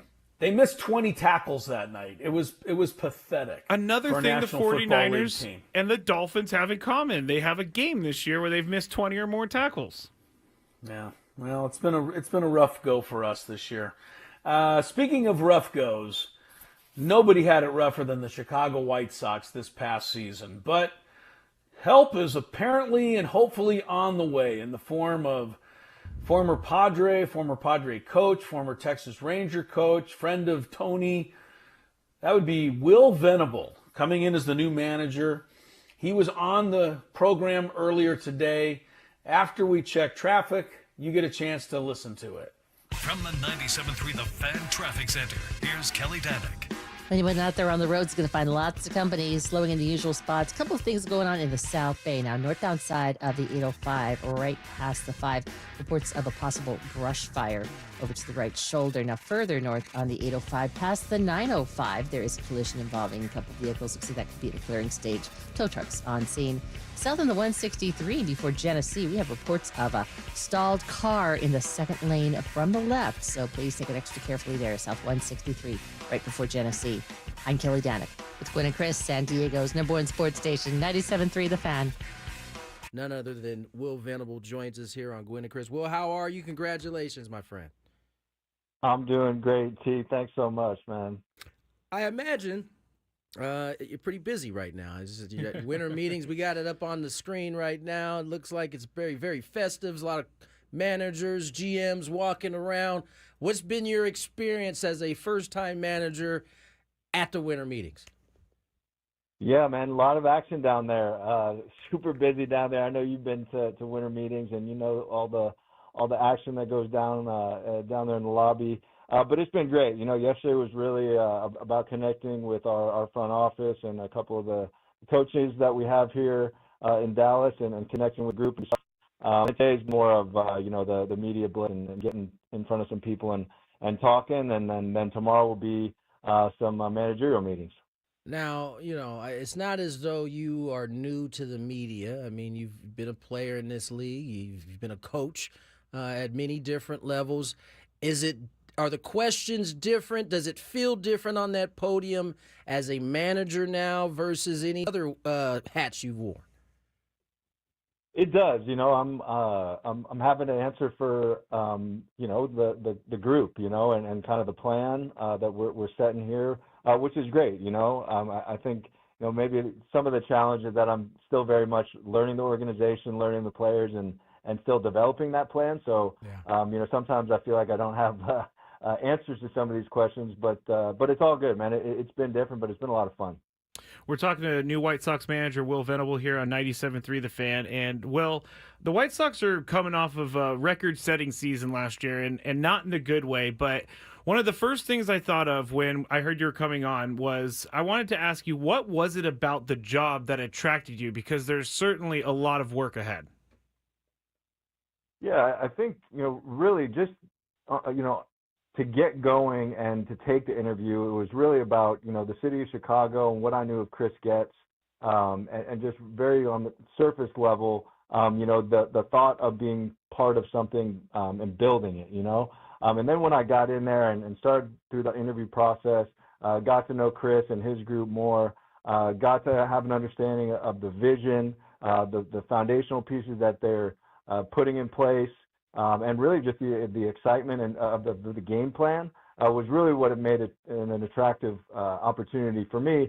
And I'm really excited because every day since then that this job has kind of exposed more of that. I've just been more and more excited and more optimistic that we're doing it the right way. Well, this wasn't your first go-around going through these interviews. I mean, you kind of are collecting data as you are going through this process. What made you more prepared, more ready this time around than maybe in years past? I would really say it's been the last few years with Boch, and kind of the experience that I had in Texas. Being in Chicago as a base coach was amazing and learned a ton. Being a bench coach in Boston with Alex Cora was amazing, and he taught me a ton. But Boch just brought my development to another level where, he was asking me questions about lineup construction and letting me in on conversations he had with players and how he went about solving different problems, and get to watch him do his thing in game. And he's just really been an open book and really just got me to the point in my development where, going through this process, I was able to speak to the things where before, it was really just more of my philosophy and my thoughts. Now I had, actual real experience in going through some of the stuff. Talking to White Sox manager Will Venable, and he's so generous with his time being at the winter meetings right now. The winter meetings produces a lot of rumors, produces a lot of news, and I know the White Sox roster is a rumor mill right now, but as the manager, how do you prepare for the 2025 season when you're not sure if you're going to have some of your more established players on the roster? Yeah, obviously the roster will continue to develop through the off season, like everyone's roster will. And as we get closer to spring training and through spring training, we'll have more clarity on how we want to approach things with our specific roster. But right now, there's just so much work to do. Just getting myself familiarized with the people that we have, talking to players, building some of our things internally that we want, information-wise, feedback-wise, game planning-wise. That I really haven't got to the point of what is this team going to look like on opening day, because one, I know it's going to change, but two, there's just so much work to do right now, and I'm really enjoying that process. Well, as you know, all good managers adapt, to the rosters that they have. However, there are some principles, some core principles that each manager has and want to establish with their ball club. Can you share some of those core principles that a Will Venable managed team? Yeah, I mean, Tony, man, in our playing days, it's so tough, right? And there's so many things that you cannot control. It's really, about the things you can control and making sure that you dominate those things. And, right. And when I think about that and the things that, I know that you are important to you and I, is really effort, right? Which means, getting down the line, obviously like hustling after balls, but also just preparing, right? And having an understanding of the information you want to take into the game, and then going out there and doing your best to execute it. And, it doesn't always work out, and it's a tough game with its challenges, but I think, if you're going out there with the mindset of competing and you're prepared to do it, and give great effort on the field, those are the core values that I'm going to set really high expectations for our group. Talking to Will Venable, White Sox manager. Last one for me, Will. Thank you so much for your time. You know what? We share something, and that is we have both been a coworker with Tony Gwynn Jr. before.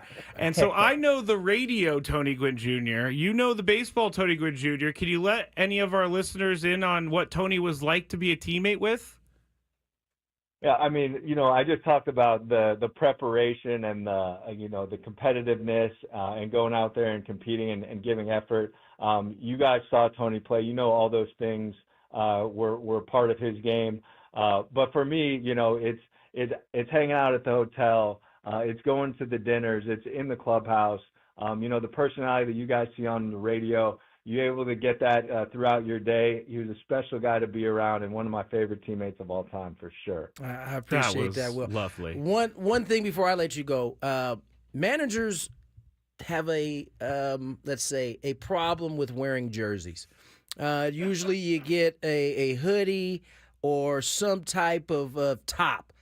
Are you going to be a guy that actually has his jersey on underneath whatever top is on? I will have my jersey.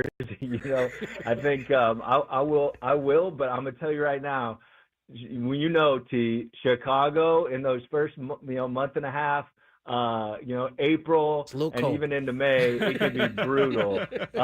So I'll have that jersey underneath there, but about 8 layers on top of it too. Fair enough. Well, hey man, congratulations on the gig, man. I know for myself, I'm looking forward to seeing you have a lot of success in Chicago. I know it might take a little bit of time, but they got the right man for the job. We appreciate you coming on today. Thank you guys so much. That was new White Sox manager Will Venable here with us earlier on Gwynn and Chris. The 5 o'clock football hour is presented by Buffalo Wild Wings, where B-Dubs is football. Visit Buffalo Wild Wings every Tuesday for buy one, get one half off traditional wings. Will Venable is, he's a terrific guy. He was a terrific guy when he was a player. So, and the fact that he's gone on, I mean, don't forget he went to Princeton, right? We talked about this, yes. He's a pretty sharp guy. And, he's learned from Bruce Bochy. He's learned from the best. He's learned from others. Look at Steve Kerr, for example, in the NBA. Steve Kerr maybe he is a natural as a coach. He sure seems like he is when you watch this guy work. But Steve Kerr also learned from Lute Olson in college. Then he learned from Greg Popovich in the NBA. Then he learned from Phil Jackson in the NBA. And he's smart enough to take little bits and pieces from all of that and pile it all in to what he's become, which is one of the better coaches in the NBA. I think Will Venables is the guy who's going to do something similar. He doesn't have any hands-on managerial experience yet, but he's got great background knowledge. His dad played. He's been around the game. I think this is a really good hire for the White Sox. At the same time, I was looking at this, Scraby. What? The White Sox last year were 80 games below 500. Wow. 80! They can only go up, Chris. Right. You cannot lose any more games. You can't be lower than that. That's pretty hard to do. I mean, their starting rotation last year, Chris Flexen, he was decent, 3-15. Right? 3-15 was his record. Ooh. Garrett Crochet, 6-12. Yeah. Mike Soroka, 0-10. And he's a free agent, by the way, who a lot of people think could be a decent pickup coming off of last season because he's got some ability going forward. Michael Kopech, who was a superstar for the Dodgers in the World Series, was 2-8 when he was with the White Sox. Oh, yeah, that's true. He was, for some reason, he pitched so well in the playoffs.